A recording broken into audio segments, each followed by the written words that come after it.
तो चलो बच्चे, सब लोग ब्रेक के बाद वापस आ चुके होंगे। तो अब हम लोग joint life policy in case of death discuss करने जा रहे हैं।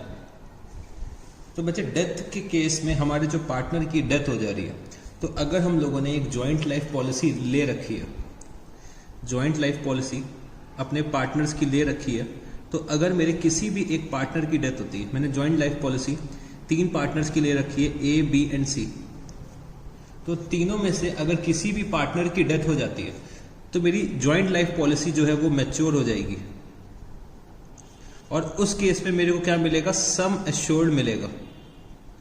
रिटायरमेंट के केस में मेरे को क्या मिल रहा था? सरेंडर वैल्यू मिल रही थी, क्योंकि भाई पार्टनर जो है वो फर्म छोड़ के जा रहा है, तो भाई यहाँ पे मेरे को जॉइंट लाइफ पॉलिसी को सरेंडर करना पड़ेगा। तो सरेंडर करते थे हम लोग, तो हमें सरेंडर वैल्यू मिलती थी। बट यहाँ पे जो मेरा पार्टनर है बच्चे, उसकी डेथ हो जा रही है, तो मेरी यहाँ पे पॉलिसी मैच्योर हो जाएगी और मेरे को सम एश्योर्ड मिलेगा। बस इतना फर्क होता है रिटायरमेंट और डेथ में। तो चलो अब हम लोग इन case of death accounting treatment समझने की कोशिश करते हैं। तो बच्चे, इन केस ऑफ डेथ यहाँ पे भी 3 सिचुएशंस अराइज होंगी, जैसे कि हम लोगों ने रिटायरमेंट में देखा था। यहाँ पे बच्चे 3 बंदे हैं, तीनों अपनी अपनी अप्रोचेस रखते हैं। तो पहली अप्रोच जैसे मैंने पढ़ रखी थी, when premium is treated as an expense, when premium is treated as an expense,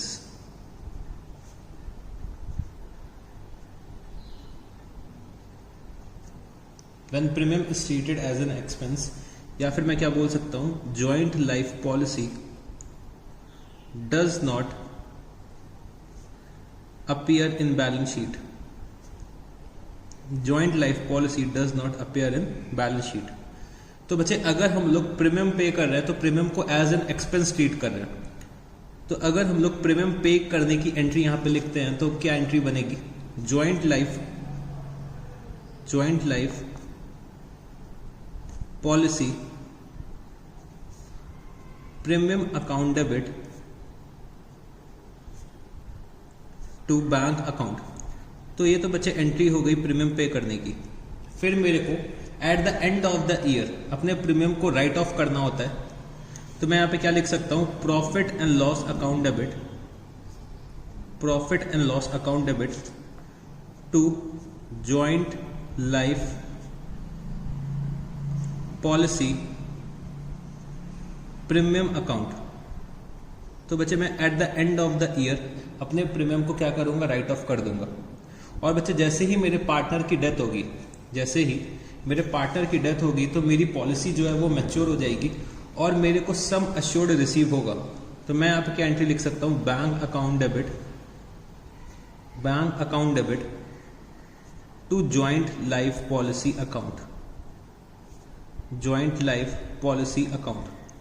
और पिछली बार बच्चे मैंने क्या लिखा था? Surrender value. अब की बार मैं क्या लिखूंगा? सम एश्योर्ड या फिर मैच्योरिटी वैल्यू, जो भी आप लोग बोलो। तो अब मेरे को सम एश्योर्ड रिसीव हो जाएगा इन केस ऑफ डेथ। फिर बच्चे, जो भी मेरे को अमाउंट मिलेगा वो मैं अपने पार्टनर्स में डिस्ट्रीब्यूट कर दूंगा। तो joint life policy account debit to partners capital account in their old profit sharing ratio. तो अगर बच्चे आप लोग अकाउंटिंग एंट्रीज देखना चाहते हो, तो अकाउंटिंग एंट्रीज हम लोगों ने दोनों ही सिचुएशंस में, मतलब इन केस ऑफ रिटायरमेंट और इन case of death, accounting entries मैंने सेम पास करी हैं। बच्चे, बस यहाँ पे सरेंडर वैल्यू की जगह क्या हो जाएगा? Sum assured. और जो भी मेरे को अमाउंट रिसीव होगा, मतलब सम एश्योर्ड रिसीव होगा, वो हम लोग डिस्ट्रीब्यूट कर देंगे अपने ओल्ड पार्टनर्स में in their old profit sharing ratio. तो अकाउंटिंग ट्रीटमेंट सेम है।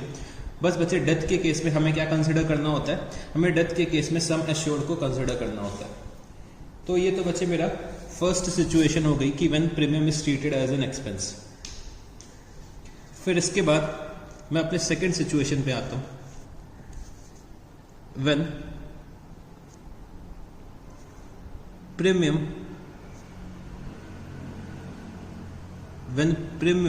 is treated as an asset, when premium is treated as an asset, joint life policy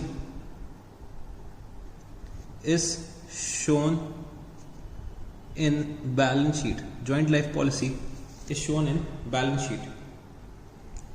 तो इस सिचुएशन में मेरे को क्या करना पड़ेगा बच्चे, जब हम लोग प्रीमियम पे करेंगे, जब भी हम लोग प्रीमियम पे करेंगे तो हम लोग यहाँ पे जॉइंट लाइफ पॉलिसी अकाउंट को डेबिट कर देंगे। तो joint life policy account debit, joint life policy account debit to bank account. तो हम लोग प्रीमियम को डेबिट किस में कर देंगे, जॉइंट लाइफ पॉलिसी अकाउंट में डेबिट कर देंगे। तो मैं यहाँ पे क्या लिख सकता हूँ, मैं यहाँ पे लिख सकता हूँ प्रीमियम पेड, प्रीमियम पेड।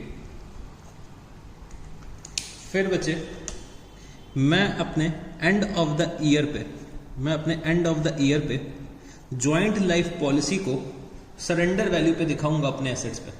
भाई हम लोग प्रीमियम पे कर रहे हैं तो हम लोगों को क्या करना है, जॉइंट लाइफ पॉलिसी को एज एन एसेट शो करना है। तो एसेट शो करने के लिए मेरे को जॉइंट लाइफ पॉलिसी को एट सरेंडर वैल्यू दिखाना होगा। तो जो भी difference between book value and surrender value आ रहा होगा वो मेरे को यहाँ पे राइट ऑफ करना पड़ेगा। तो वो मैं डिफरेंस राइट ऑफ करने जा रहा हूँ प्रॉफिट एंड लॉस अकाउंट के थ्रू। तो profit and loss account debit to joint life policy account, to joint life policy account. तो हम लोगों ने यहाँ पे difference between book value and surrender value write off कर दिया, क्योंकि मेरे को जॉइंट लाइफ पॉलिसी हमेशा किस पे दिखानी होती है, सरेंडर वैल्यू पे दिखानी होती है, बैलेंस शीट पे। तो मैंने यहाँ पे क्या लिखा, difference between book value and surrender value हमें क्या करना पड़ेगा, राइट ऑफ करना पड़ेगा प्रॉफिट एंड लॉस अकाउंट के थ्रू। ठीक है जी। तो हम लोग डिफरेंस राइट ऑफ कर देंगे और जॉइंट लाइफ पॉलिसी को एज एन एसेट दिखाएंगे और वो भी बच्चे सरेंडर वैल्यू पे दिखाएंगे। फिर बच्चे जब मेरे पार्टनर की डेथ हो जाएगी तो मेरी पॉलिसी जो है वो मैच्योर हो जाएगी, तो मेरे को सम एश्योर्ड रिसीव होगा। तो मैं यहां पे क्या लिख सकता हूं, bank account debit to joint life policy account, joint life policy account. तो मेरे को यहां पे सम एश्योर्ड रिसीव होगा after death of a partner. तो मेरे को यहां पे सम एश्योर्ड रिसीव होगा। और बच्चे जो भी सम एश्योर्ड रिसीव होगा तो आप समझने की कोशिश करना, जॉइंट लाइफ पॉलिसी जो है वो मेरी किस पे चल रही होगी, जॉइंट लाइफ पॉलिसी का जो अकाउंट होगा वो सरेंडर वैल्यू पे चल रहा होगा। ठीक है जी। फिर मेरे को सम एश्योर्ड रिसीव होगा। तो मेरे को अगर सम एश्योर्ड रिसीव हो रहा है तो बच्चे जो भी डिफरेंस होगा between surrender value and sum assured, जो भी डिफरेंस होगा between surrender value and sum assured, वो मेरे को अपने पार्टनर्स में डिस्ट्रीब्यूट करना पड़ेगा इन their old profit sharing ratio. समझने की कोशिश करना बच्चे, अगर हम लोग जॉइंट लाइफ पॉलिसी को एट सरेंडर वैल्यू दिखा रहे हैं, मान लेते हैं कि सरेंडर वैल्यू मेरी आ रही है 1 लाख रुपए की, 1 लाख रुपीस की मेरी सरेंडर वैल्यू आ रही है और मेरे को सम एश्योर्ड कितना रिसीव हुआ है, 10 लाख। तो भाई जॉइंट लाइफ पॉलिसी मेरे बुक्स ऑफ अकाउंट्स में 1 लाख रुपए से आ रहा होगा और जॉइंट लाइफ पॉलिसी अगर हमारा एसेट है तो मेरा डेबिट बैलेंस आ रहा होगा 1 लाख रुपए का।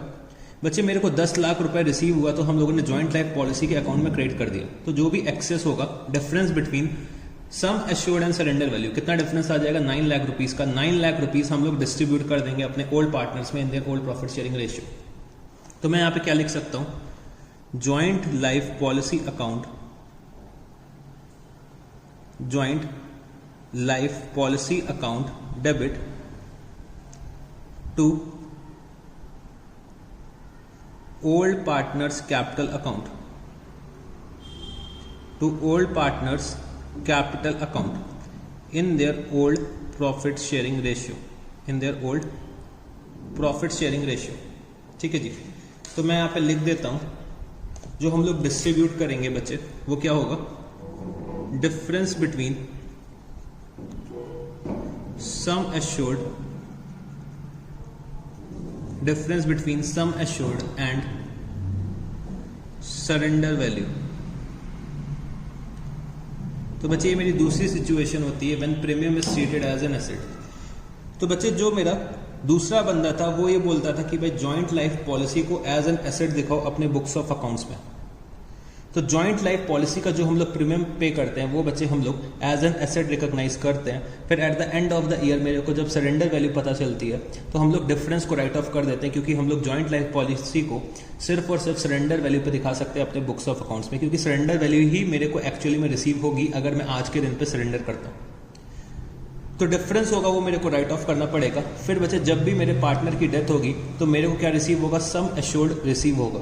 तो सम एश्योर्ड जैसे ही मेरे को रिसीव होगा तो भाई मेरी joint life policy as an asset आ रही है बुक में, एज एन एसेट आ रही है बुक में, और मेरे को सम एश्योर्ड रिसीव हो रहा है। तो भाई एज एन एसेट अगर हम लोग शो कर रहे हैं तो हम लोग सरेंडर वैल्यू पे शो कर रहे हैं, और मेरे को सम एश्योर्ड रिसीव हो रहा है, तो मैं क्या करूंगा, difference between sum assured and surrender value distribute कर दूंगा। अगर बच्चे हम लोग इन केस ऑफ रिटायरमेंट देखते हैं जॉइंट लाइफ पॉलिसी को, तो अगर आप लोग यहाँ पे देखोगे तो हम लोग यहाँ पे प्रीमियम को एज एन एसेट रिकॉर्ड कर रहे थे, फिर eight the end of the year difference between book value and surrender value write off कर रहे थे। फिर बच्चे जब कभी भी हम लोग पॉलिसी सरेंडर करें तो मेरे को यहाँ पे सरेंडर वैल्यू रिसीव हो रही थी। तो अगर मेरे को सरेंडर वैल्यू रिसीव हो रही है और बच्चे हमारे जो बुक्स ऑफ अकाउंट्स में वैल्यू आ रही है वो सेम आ रही है, मतलब 50,000 रुपये मेरे को रिसीव हो रहा है और मेरी 50,000 रुपये बुक्स ऑफ अकाउंट्स में जॉइंट लाइफ पॉलिसी की वैल्यू आ रही है एट सरेंडर वैल्यू, तो हम लोग कुछ भी अमाउंट डिस्ट्रीब्यूट नहीं करते थे। बट अगर मेरी बुक्स ऑफ अकाउंट्स में वैल्यू आ रही है 50,000 रुपये और मेरी अब सरेंडर वैल्यू इंक्रीज हो गई 60,000 रुपीज़ हो गई, तो हम लोग सिर्फ 10,000 रुपये डिस्ट्रीब्यूट करते थे। तो जो भी एक्सेस होता था वही हम लोग डिस्ट्रीब्यूट करते थे। तो यहाँ पे भी हम लोग एक्सेस ही तो डिस्ट्रीब्यूट कर रहे हैं, क्योंकि मेरे को एक्सेस 9 लाख रुपीस मिल रहा है, वो हमने क्या करा अपने ओल्ड पार्टनर्स में ओल्ड प्रॉफिट शेयरिंग रेशियो में डिस्ट्रीब्यूट कर दिया। ठीक है जी। तो ये तो बच्चे हो गया situation when premium is treated as an asset. तो इन केस ऑफ डेथ अगर हम लोग बात करें तो भाई हम लोग हमेशा सम एश्योर्ड को कंसिडर करते हैं, सम एश्योर्ड और मैच्योरिटी वैल्यू को कंसिडर करते हैं। बट रिटायरमेंट के केस में मैंने आपको लिखवाया था हम लोग हमेशा क्या कंसिडर करते हैं, सरेंडर वैल्यू कंसिडर करते हैं। तो ये तो बच्चे हो गया when premium is treated as an asset. अब हम लोग अपने थर्ड सिचुएशन में आते हैं। तो मेरा तीसरा बंदा क्या बोलता है कि भाई हम लोग जो ये प्रीमियम पे कर रहे हैं जॉइंट लाइफ पॉलिसी का, ये पार्टनर्स के लिए पे कर रहे हैं, तो ये पार्टनर्स का खर्चा है, तो हमें क्या करना चाहिए, पीएल अकाउंट यूज करने की जगह हमें profit and loss appropriation account use करना चाहिए। Profit and loss appropriation account से हमें उतना अमाउंट सेट असाइड कर देना चाहिए जितना हम लोग प्रीमियम के लिए एट्रीब्यूट कर रहे हैं। तो हम लोग यहाँ पे जॉइंट लाइफ पॉलिसी रिजर्व का अकाउंट यूज करते हैं। तो मैंने यहाँ पे क्या लिखा, व्हेन जॉइंट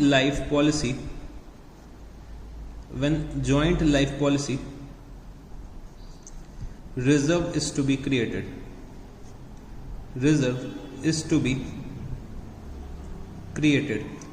इसको हम लोग दूसरा नाम भी क्या देते हैं, जॉइंट लाइफ पॉलिसी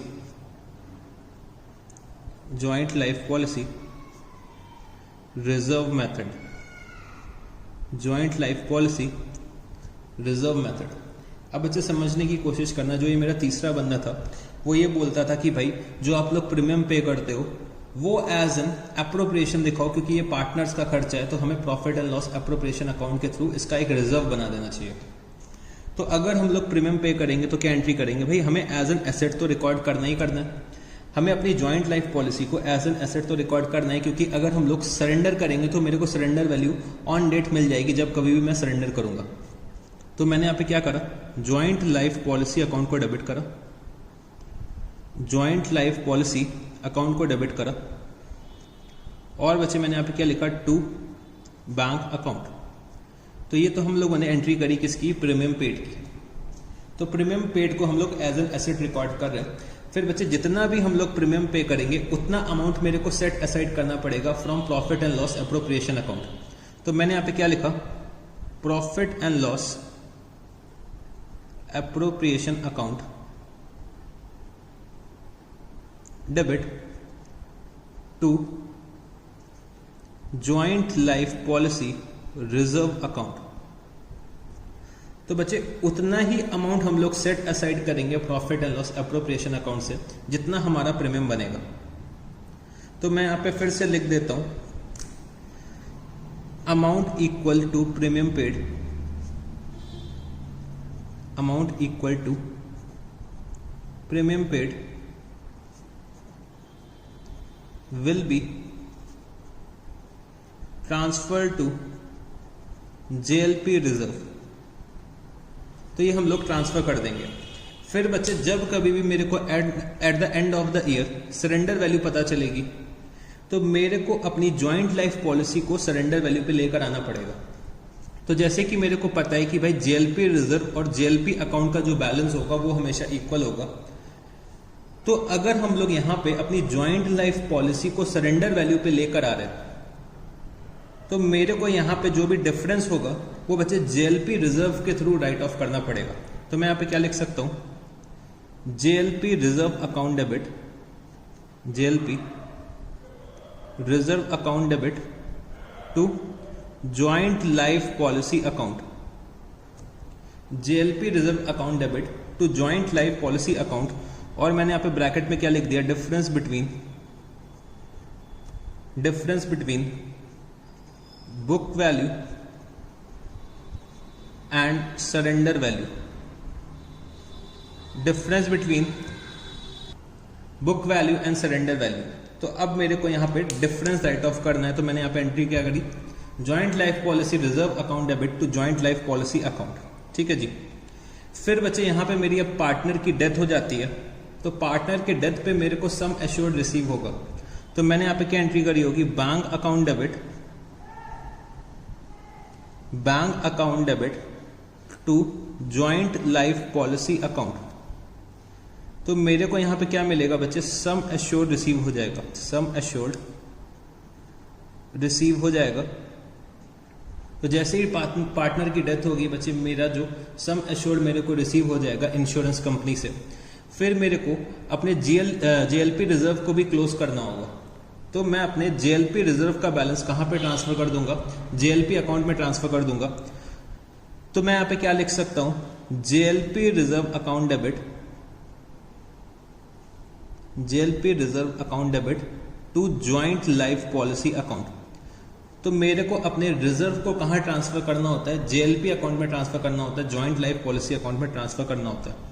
तो मैंने यहां पे लिख दिया, reserve transfer to joint life policy account. ठीक है जी, reserve transfer to joint life policy account. फिर जो भी बैलेंस मेरे जॉइंट लाइफ पॉलिसी में बचेगा वो हम लोग अपने ओल्ड पार्टनर्स में in their old profit sharing ratio distribute कर देंगे। तो अब मैं एंट्री करने जा रहा हूं डिस्ट्रीब्यूशन की। तो अब मैं यहां पे एंट्री क्या करूंगा, joint life policy account debit to partners capital account in their old PSR। तो बच्चे यहां पे मेरे पास स्पेस खत्म हो गई है और मेरा टॉपिक भी ये खत्म हो गया है। ठीक है जी। तो इन केस ऑफ डेथ मेरी 3 सिचुएशंस अराइज होती हैं। When premium is treated as an expense, तो तीनों ही बंदे अपनी अलग अलग बातें करते हैं। When premium is treated as an expense, when premium is treated as an asset, when joint life policy reserve is to be created. तो बच्चे जब हम लोग एज एन एक्सपेंस ट्रीट करते हैं तो सबसे ईजी मेरा मेथड वही होता है जब हम लोग एक्सपेंस ट्रीट कर लेते हैं। एक्सपेंस को हम लोग प्रॉफिट एंड लॉस अकाउंट के थ्रू राइट ऑफ करते हैं और मेरे को सम एश्योर्ड रिसीव होता है in the case of death, और सम एश्योर्ड हम लोग पूरा का पूरा डिस्ट्रीब्यूट कर देते हैं। जब बच्चे हम लोग एज एन एसेट ट्रीट करते हैं तो जॉइंट लाइफ पॉलिसी को एट सरेंडर वैल्यू हम लोग अपनी बैलेंस शीट में दिखाते हैं।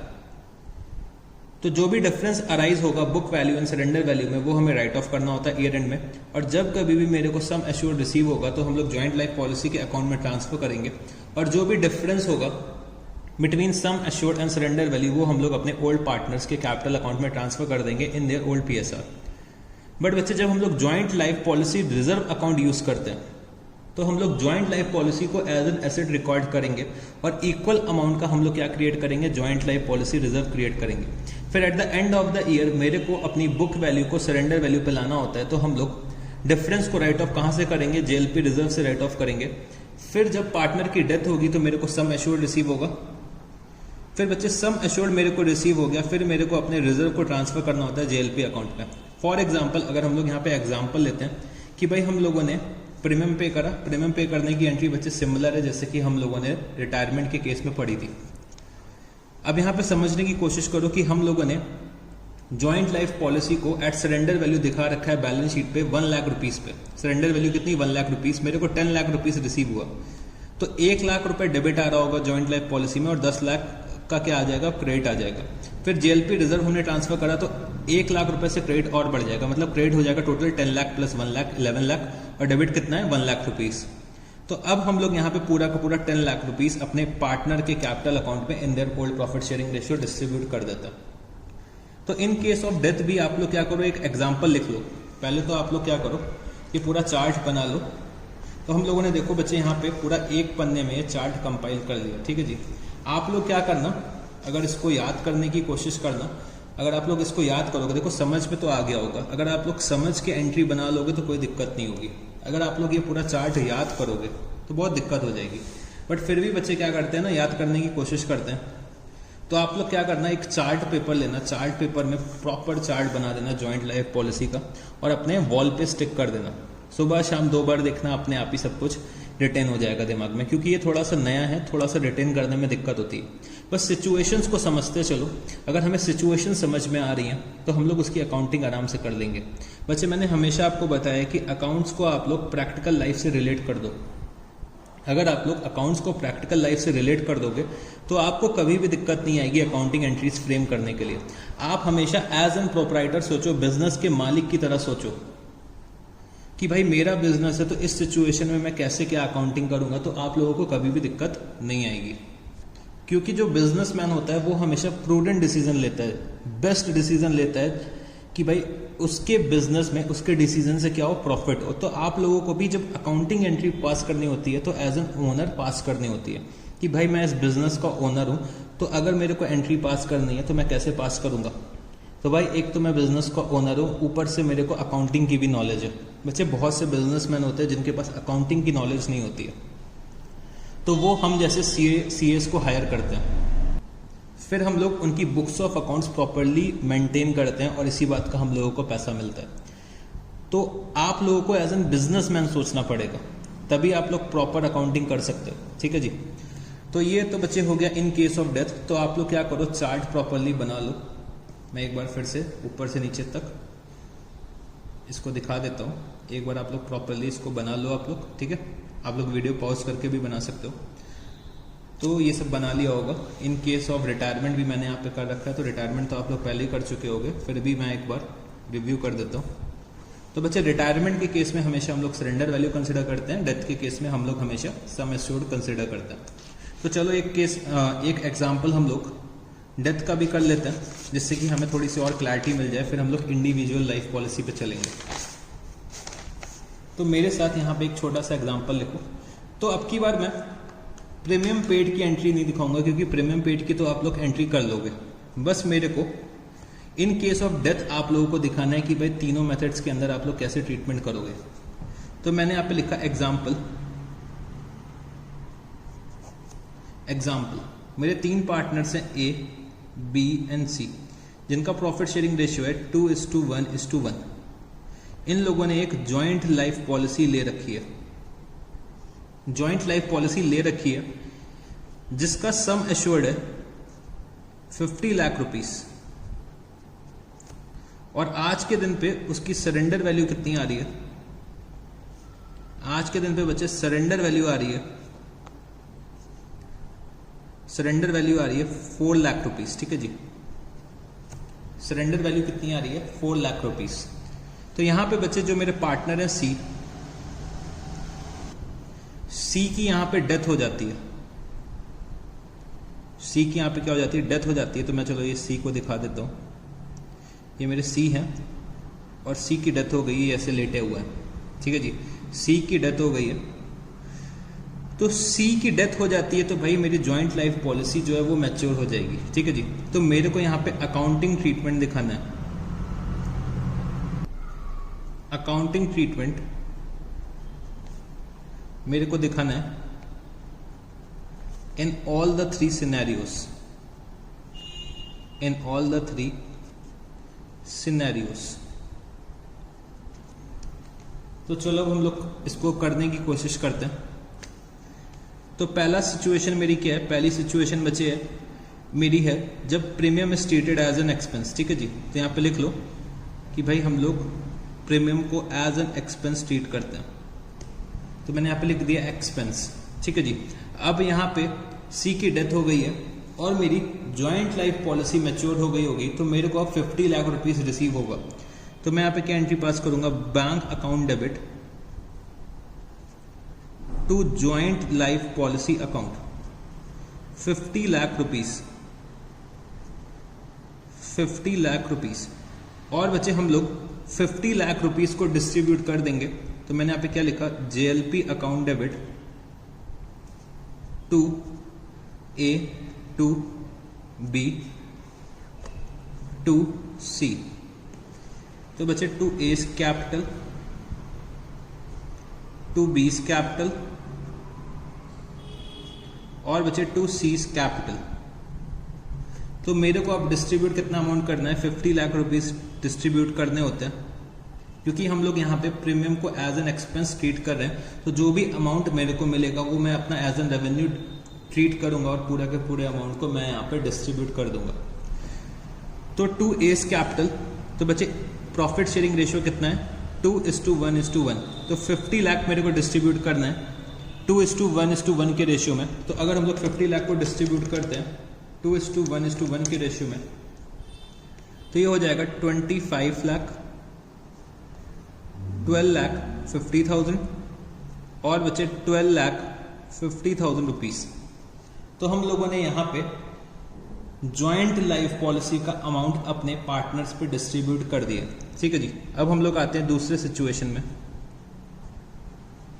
दूसरे सिचुएशन में हम लोग जॉइंट लाइफ पॉलिसी को एज एन एसेट ट्रीट करते हैं, जॉइंट लाइफ पॉलिसी को एज एन एसेट ट्रीट करते हैं। तो जॉइंट लाइफ पॉलिसी मेरे बुक्स ऑफ अकाउंट्स में अपीयर हो रही होगी एट सरेंडर वैल्यू। तो यहां पे सी की डेथ हो जाती है और मेरे को सम एश्योर्ड रिसीव होगा। तो मैं यहां पे क्या एंट्री कर सकता हूं, bank account debit to joint life policy account. तो मेरे को सम एश्योर्ड रिसीव होगा 50 लाख रुपीस, 50 लाख रुपीस मेरे को सम एश्योर्ड रिसीव होगा। फिर बच्चे जो भी डिफरेंस होगा सरेंडर वैल्यू और जॉइंट लाइफ पॉलिसी की वैल्यू के बीच में वो हम लोग डिस्ट्रीब्यूट कर देंगे। अब यहां पे समझने की कोशिश करना, अगर ये मेरा JLP का अकाउंट है तो JLP मेरे बुक्स ऑफ अकाउंट्स में 4 लाख रुपीस की आ रही होगी, सरेंडर वैल्यू पे आ रही होगी। तो भाई डेबिट बैलेंस आ रहा होगा 4 लाख का। तो बच्चे यहां पे मेरी जो जॉइंट लाइफ पॉलिसी है वो 4 लाख रुपीस पे आ रही होगी मेरे बुक्स ऑफ अकाउंट्स में। जॉइंट लाइफ पॉलिसी का जो मेरा अकाउंट होगा उसमें 4 लाख रुपए सरेंडर वैल्यू आ रही होगी जॉइंट लाइफ पॉलिसी की, ठीक है जी। अब मेरे को 50 लाख रुपीस रिसीव हुआ है, तो वो मैंने क्रेडिट साइड पोस्ट करा होगा। तो जो भी ये 46 लाख का डिफरेंस आ रहा है वो मैं अपने पार्टनर्स में डिस्ट्रीब्यूट कर दूंगा। तो मैं यहाँ पे क्या एंट्री करूंगा, joint life policy account debit to A's capital account to B's capital account to C's capital account. तो बच्चे 46 लाख को मेरे को डिस्ट्रीब्यूट करना है इन द रेशियो ऑफ 2:1:1। तो 46 लाख को हम लोग डिस्ट्रीब्यूट करने जा रहे हैं। तो 11,50,000, 11,50,000 और बचे 23 लाख रुपीस। तो ये बच्चे मेरा हो गया सेकंड मेथड। अब हम लोग अपने थर्ड मेथड में आते हैं, when joint life policy reserve account is used. तो मैं थर्ड मेथड यहां पर लिख देता हूं, थर्ड मेथड JLP रिजर्व।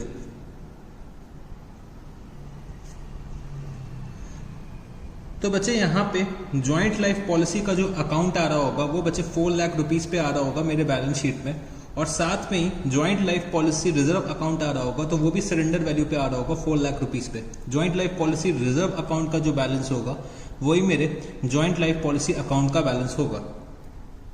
तो यहाँ पे सी की डेथ हो गई है, तो सी की डेथ पे मेरे को क्या मिलेगा भाई, मेरे को सम एश्योर्ड रिसीव हो जाएगा। तो मैंने यहाँ पे क्या लिखा, bank account debit, bank account debit to joint life policy account कितना 50 लाख रुपीस, 50 लाख रुपीस, ठीक है जी। फिर मैं अपने joint life policy reserve account को ट्रांसफर कहां पे करूंगा, मैं ट्रांसफर कर दूंगा ज्वाइंट लाइफ पॉलिसी अकाउंट में। तो मैं यहां पे क्या लिखूंगा, JLP reserve account debit, JLP reserve account debit to, JLP reserve account debit to joint life policy account. तो जेएलपी रिजर्व का बैलेंस कितना आ रहा होगा, 4 लाख रुपीस, सरेंडर वैल्यू पे आ रहा होगा 4 लाख रुपीस।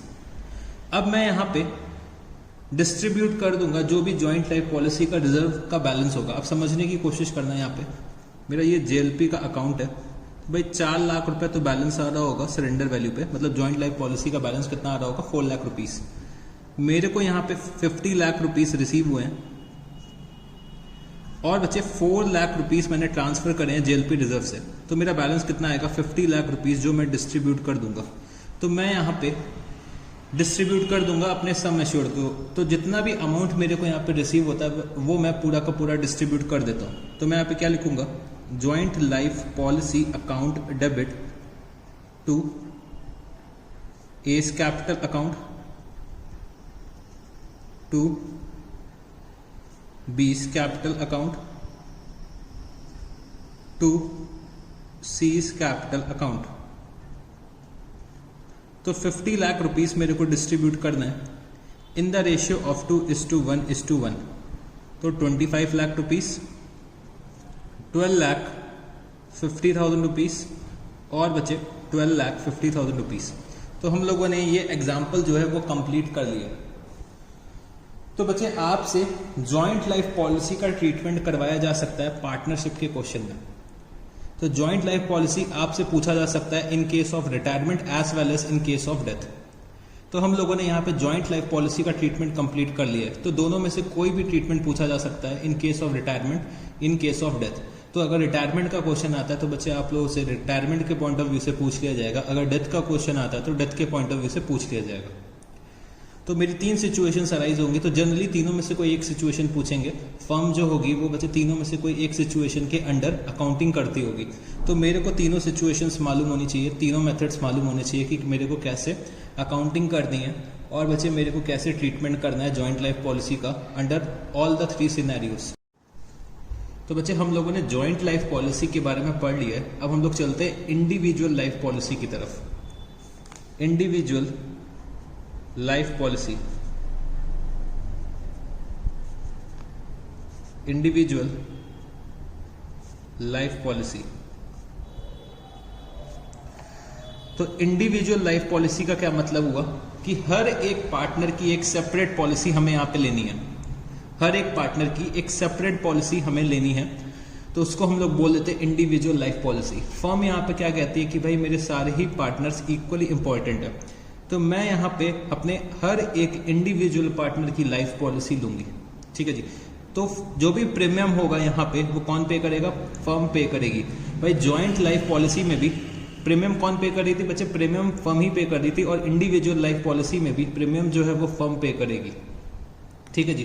तो इंडिविजुअल लाइफ पॉलिसी पहले हम लोग डिस्कस करने जा रहे हैं इन case of retirement. In case of retirement तो पहले हम लोग इन केस ऑफ रिटायरमेंट डिस्कस करेंगे, फिर हम लोग इन केस ऑफ डेथ डिस्कस करेंगे। तो इंडिविजुअल लाइफ पॉलिसी के केस में जितने भी मेरे पार्टनर्स होंगे फर्म में, सबकी एक लाइफ पॉलिसी चल रही होगी। तो अगर यहाँ पे किसी भी एक इंडिविजुअल पार्टनर की डेथ होती है तो मेरे को क्या रिसीव होगा, सम एश्योर्ड रिसीव होगा उस पार्टनर की पॉलिसी पे। अब बच्चे समझने की कोशिश करना है, यहाँ पे मेरे 2 पार्टनर्स हैं ए एंड बी। ठीक है जी। ए एंड बी है, दोनों की पॉलिसीज चल रही है। ठीक है जी। ए की भी एक पॉलिसी चल रही है, बी की भी एक पॉलिसी चल रही है।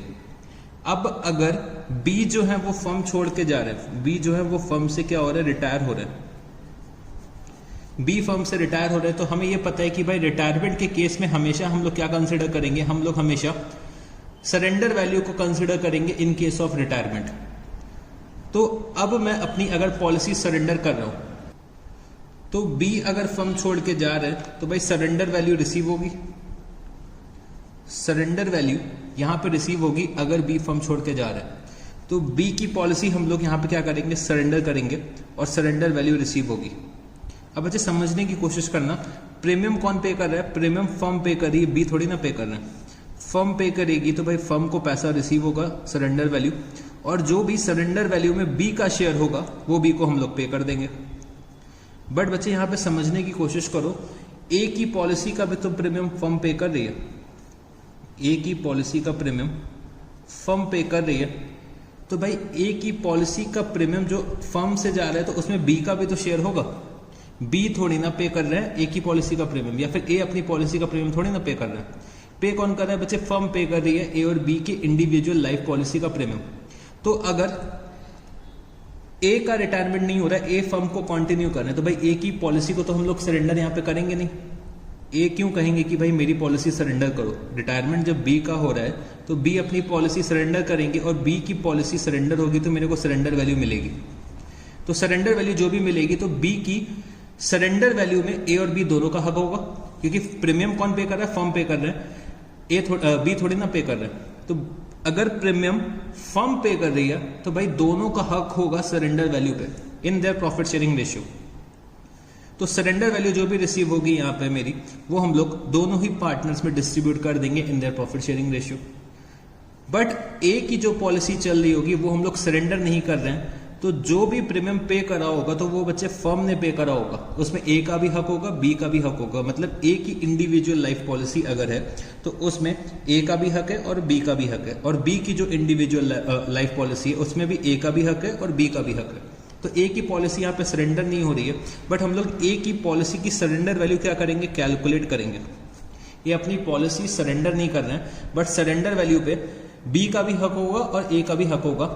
तो हम लोग यहाँ पे पॉलिसी सरेंडर नहीं करेंगे, बस सरेंडर वैल्यू को कैलकुलेट करेंगे, और जो भी सरेंडर वैल्यू निकल के आएगी तो जितना भी बी का शेयर होगा सरेंडर वैल्यू पे वो कौन पे कर देगा बच्चे, ए पे कर देगा बी को, बी की सरेंडर वैल्यू पे जो भी शेयर निकल के आएगा। ठीक है जी, चलो मैं एक बार फिर से एक्सप्लेन कर देता हूं, समझने की कोशिश करना एक बार फिर से। दो पार्टनर्स हैं ए और बी, ठीक है जी। प्रीमियम सबसे पहले ये समझो कि कौन पे करता है, प्रीमियम पे कर रही है फर्म। फर्म में मेरे कौन पार्टनर्स हैं, ए और बी पार्टनर्स हैं। तो अगर प्रीमियम फर्म से पे हो रहा है तो भाई दोनों की हिस्सेदारी होनी चाहिए कि नहीं होनी चाहिए। अगर बी प्रीमियम पे कर रहे होते तो भाई ये बी की पर्सनल पॉलिसी होती, फर्म की पॉलिसी थोड़ी ना होती। प्रीमियम फर्म पे कर रही है तो फर्म पे हिस्सा किसका है, ए और बी का, दोनों का है in their profit sharing ratio. तो ए की पॉलिसी का प्रीमियम भी फर्म से जा रहा है और बी की पॉलिसी का प्रीमियम भी फर्म से जा रहा है। ठीक है जी, ए की पॉलिसी का भी प्रीमियम फर्म से जा रहा है और बी की पॉलिसी का भी प्रीमियम फर्म से जा रहा है। अब बी जो है वो फर्म से क्या हो रहा है, रिटायर हो रहा है। बी जो है वो फर्म से क्या हो रहा है, रिटायर हो रहा है। तो अगर बी फर्म से रिटायर होंगे तो बी की जो भी इंडिविजुअल लाइफ पॉलिसी चल रही है वो हमें क्या करना पड़ेगा, सरेंडर करनी पड़ेगी। सरेंडर करेंगे तो भाई मेरे को सरेंडर वैल्यू रिसीव होगी। तो ये surrender value for example 10,000 rupees अगर मेरे को रिसीव होता है तो यहाँ पे ए का भी इसमें क्या होगा, हक होगा, ए का भी राइट होगा और बी का भी राइट होगा। तो ये इनका जो राइट होगा वो in the profit sharing ratio होगा। तो अगर हम लोग मान लेते हैं प्रॉफिट शेयरिंग रेशियो 1:1 है तो यहाँ पे ए को भी 5,000 रुपए मिलेंगे और बी को भी 5,000 रुपए मिलेंगे। बट बच्चे ए जो है वो फर्म को कंटिन्यू कर रहे हैं और ए की पॉलिसी जो चल रही है तो वो हम लोगों ने क्या करा, सरेंडर वैल्यू कैलकुलेट करने की कोशिश करी और मेरे को पता चला ए की पॉलिसी की सरेंडर वैल्यू जो चल रही है वो बच्चे 20,000 रुपीज है। ए की पॉलिसी की सरेंडर वैल्यू कितनी है, 20,000 रुपीज है। बट ए यहाँ पे अपनी पॉलिसी सरेंडर तो करेंगे नहीं क्योंकि ए जो है वो फर्म से रिटायर नहीं हो रहे हैं। बट सरेंडर वैल्यू में समझने की कोशिश करना, ए का भी राइट है और बी का भी राइट है। तो ए की पॉलिसी में जो सरेंडर वैल्यू है बच्चे, ए का राइट कितना हो जाएगा, ए का राइट हो जाएगा 10,000 रुपीज क्योंकि ए का प्रॉफिट शेयरिंग रेशियो क्या है, हाफ है। तो बी का भी राइट कितना हो जाएगा, 10,000 रुपीज। तो भाई ए अपना राइट तो अपने पास रखेंगे और जो ये बी का राइट है, ए क्या करेंगे, बी को 10,000 रुपए पे कर देंगे। बी को 10,000 रुपए उनका शेयर पे कर देंगे तो हम लोग एंट्री क्या करेंगे, A's capital account debit to B's capital account. तो ए क्या करेंगे, अपनी पॉलिसी का शेयर बी को पे कर देंगे क्योंकि ए यहाँ पे पॉलिसी सरेंडर नहीं करेंगे क्योंकि वो फर्म कंटिन्यू कर रहे हैं। बी जो है वो रिटायर हो रहे हैं तो भाई बी की पॉलिसी हम लोग सरेंडर करेंगे और बी को उनका पैसा दे देंगे जो भी उनका शेयर है। तो बी को टोटल कितना रिसीव होगा भाई, 10,000 रुपए तो ए की पॉलिसी में शेयर था और बी की अपनी पॉलिसी में कितना शेयर था, 15,000 रुपीज। तो 15,000 रुपीज हम लोग यहाँ पे पे कर देंगे बी को। सरेंडर वैल्यू में बच्चे जो ये 5,000 रुपए और मेरे को मिला है, मतलब ये तो भाई ए का है, ये बी का है, तो बी का तो हम लोगों ने पेमेंट कर दिया। जो ये ए का पेमेंट है ये हम लोग उनके ए के कैपिटल अकाउंट में ट्रांसफर कर देंगे। ठीक है जी। तो थोड़ा थोड़ा सा अब कॉन्सेप्ट आपको समझ आ रहा होगा कि इंडिविजुअल लाइफ पॉलिसी अगर चल रही, तो इंडिविजुअल लाइफ पॉलिसी अगर मेरे किसी भी पार्टनर की है तो मेरे रिमेनिंग पार्टनर्स का भी उस पर राइट होगा। इन their profit sharing ratio surrender value में उनका भी राइट होगा, भले ही इंडिविजुअल लाइफ पॉलिसी हो मेरे, बट सारे के सारे पार्टनर्स का राइट होगा, क्योंकि जो प्रीमियम है वो फर्म पे कर रही है, मेरे पार्टनर्स थोड़ी ना पे कर रहे हैं। तो अगर ये चीज आपको समझ में आ गई है, अगर ये चीज समझ में आ गई तो भाई इंडिविजुअल लाइफ पॉलिसी में आपको कोई दिक्कत ही नहीं होगी। बस इतना कॉन्सेप्ट पकड़ के चलो कि भाई प्रीमियम जो है वो फर्म पे कर रहा है, तो भाई जो भी पैसा मिलेगा वो फर्म को मिलेगा, सरेंडर वैल्यू भी फर्म को मिलेगी। तो भाई सरेंडर वैल्यू अगर फर्म को मिल रही है तो भाई प्रॉफिट शेयरिंग रेशियो में डिस्ट्रीब्यूट होगी। और अगर यहाँ पे ए जो है वो फर्म से रिटायर नहीं हो रहे हैं, तो जो ए की पॉलिसी का जो सरेंडर वैल्यू आएगा, सरेंडर वैल्यू में जितना भी बी का शेयर बनेगा वो ए को पे करना पड़ेगा, क्योंकि ए अपनी पॉलिसी सरेंडर नहीं कर रहे हैं और ए की पॉलिसी पे बी का भी राइट है। तो इंडिविजुअल पॉलिसीज अगर मेरे इंडिविजुअल पार्टनर्स की चल रही है तो मेरे सारे पार्टनर्स, मतलब जिस पार्टनर की चल रही है अदर देन हिम, मेरे जो भी रिमेनिंग पार्टनर्स होंगे उनका भी राइट होगा इंडिविजुअल लाइफ पॉलिसी में ऑफ अदर पार्टनर। ठीक है जी। तो चलो हम लोग अब इसकी अकाउंटिंग समझने की कोशिश करते हैं। तो मेरे को यहां पे अकाउंटिंग करनी होगी when premium is treated as an expense. When premium is treated as an expense, when premium is treated as an expense। तो अगर हम लोग प्रीमियम को एज एन एक्सपेंस ट्रीट कर रहे हैं, तो अगर मैं प्रीमियम पे कर रहा हूं तो मैं यहां पे क्या लिखूंगा, इंडिविजुअल लाइफ प्रीमियम अकाउंट। तो premium account debit to bank account, to bank account. तो मेरे जैसे दो पार्टनर्स हैं, दोनों का ही प्रीमियम मैं इसमें डेबिट कर दूंगा ए प्लस बी। ठीक है, दोनों ही पार्टनर्स का प्रीमियम मैं इसमें डेबिट कर दूंगा टू बैंक अकाउंट। फिर बच्चे हम लोग क्या करेंगे, ईयर एंड में हम लोग प्रीमियम कहां पे ट्रांसफर कर देंगे, प्रॉफिट एंड लॉस अकाउंट में। तो मैंने यहां पे क्या लिखा, इंडिविजुअल लाइफ प्रीमियम अकाउंट। अब यहां पे अगर मेरे जो पार्टनर है वो बी हैं और बी जो है वो फर्म छोड़ के जा रहे हैं, फर्म से रिटायर हो रहे हैं, तो बी की पॉलिसी हमें यहां पे सरेंडर करनी पड़ेगी। तो बी की पॉलिसी में मेरे को सरेंडर वैल्यू रिसीव होगी, तो मैंने यहां पे क्या लिखा, bank account debit to individual life policy of B, individual life policy of B. ठीक है जी, individual life policy of B. तो मेरे को यहां पे बी की सरेंडर वैल्यू रिसीव होगी, तो बी की सरेंडर वैल्यू पे जो शेयर होगा वो ए का भी होगा और बी का भी होगा। तो वो हम लोग चलो डिस्ट्रीब्यूट कर देते हैं। तो मैंने यहां पे क्या लिखा होगा, individual life policy, individual life policy of B account debit to partners capital account in their old profit sharing ratio। तो ये तो बच्चे हम लोगों ने बी की पॉलिसी का जो सरेंडर वैल्यू थी, बी की पॉलिसी की जो सरेंडर वैल्यू थी वो हम लोगों ने पार्टनर्स पे डिस्ट्रीब्यूट कर दी इन देयर ओल्ड पीएसआर। तो जितने भी पार्टनर्स होंगे उनको बच्चे उनका शेयर मिल जाएगा। बट यहाँ पे जो ए है वो अपनी पॉलिसी को सरेंडर नहीं कर रहे। तो अगर ए अपनी पॉलिसी को सरेंडर नहीं कर रहे हैं तो ए को क्या करना पड़ेगा, यहाँ पे अपनी सरेंडर वैल्यू को कैलकुलेट करना पड़ेगा। सरेंडर वैल्यू वो अपनी कैलकुलेट करेंगे और सरेंडर वैल्यू पे जो भी शेयर निकल के आएगा मेरे रिटायरिंग पार्टनर का, वो मेरे को पे करना पड़ेगा। तो मैं यहाँ पे क्या लिख सकता हूं, मैं यहाँ पे लिख सकता हूं continuing partners capital account debit to retiring partners capital account, to retiring partners capital account. तो यहाँ पे ए पेमेंट करेंगे, किसको पेमेंट करेंगे, बी को पेमेंट करेंगे। बीइंग मैं यहाँ पे क्या लिख सकता हूँ, मैं यहाँ पे लिख देता हूँ share of individual life policy of other partners transfer to retiring partner. तो ये बच्चे मेरे को अकाउंटिंग ट्रीटमेंट करना पड़ेगा अगर हम लोग प्रीमियम को एज एन एक्सपेंस ट्रीट करते हैं। तो ये तो बच्चे हो गया when premium is treated as an expense. अगर हम लोग प्रीमियम को ट्रीट कर रहे हैं एज एन एसेट, तो मैंने यहाँ पे लिखा एज एन एसेट। अगर हम लोग प्रीमियम को एज एन एसेट ट्रीट करते हैं तब बच्चे हमें क्या करना पड़ेगा, तो मेरे को यहाँ पे इंडिविजुअल अकाउंट्स ओपन करने पड़ेंगे, individual life policy accounts open करने पड़ेंगे अपने सारे ही पार्टनर्स के। तो जैसे कि मेरे 2 पार्टनर्स हैं, तो मैंने यहाँ पे क्या लिखा होगा, इंडिविजुअल लाइफ पॉलिसी अकाउंट। तो मैंने यहाँ पे क्या लिख दिया, A individual life policy account, B individual life policy account to bank account. तो ये तो बच्चे हो गए प्रीमियम पे करने की एंट्री, ठीक है जी।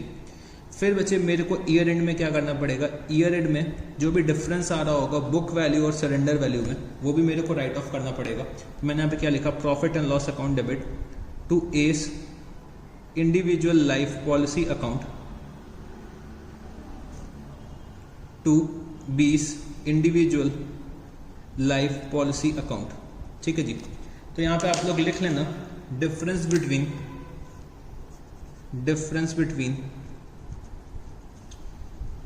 Between book value and surrender value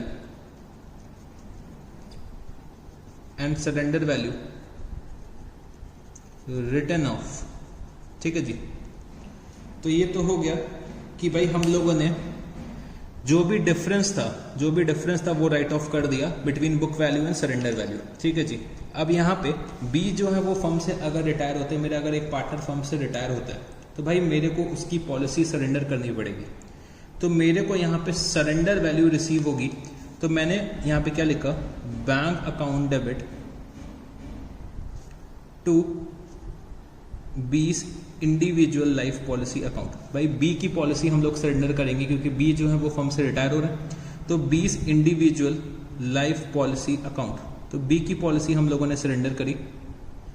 तो बी की पॉलिसी में जो भी अमाउंट मेरे को रिसीव होगा, बी की पॉलिसी में जो भी मेरे को अमाउंट रिसीव होगा बच्चे, वो हमें क्या करना पड़ेगा, डिस्ट्रीब्यूट करना पड़ेगा अपने सारे ही पार्टनर्स में in their profit sharing ratio. तो मैंने यहाँ पे क्या लिखा, 20 individual life policy account to partners capital account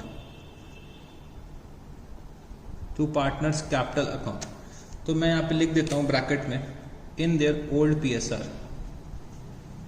in their old profit sharing ratio, ठीक है जी।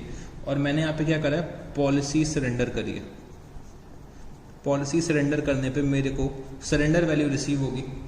तो मैंने यहाँ पे क्या लिखा कि भाई पॉलिसी सरेंडर करी मैंने बी की पॉलिसी में मेरे को पैसा मिला, वो मैंने अपने पार्टनर्स में डिस्ट्रीब्यूट कर दिया। अब बच्चे जब यहाँ पे ए की पॉलिसी भी चल रही होगी तो ए की पॉलिसी में बी का भी शेयर बनेगा। तो ए यहाँ पे क्या करेंगे, बी को पेमेंट कर देंगे। तो मैंने यहाँ पे क्या लिखा, एस कैपिटल अकाउंट डेबिट। तो बच्चे सेम एंट्री बनेगी, containing partners capital account to retiring partners capital account. तो S capital account debit to B's capital account. तो ए यहां पे बी को पेमेंट कर देंगे।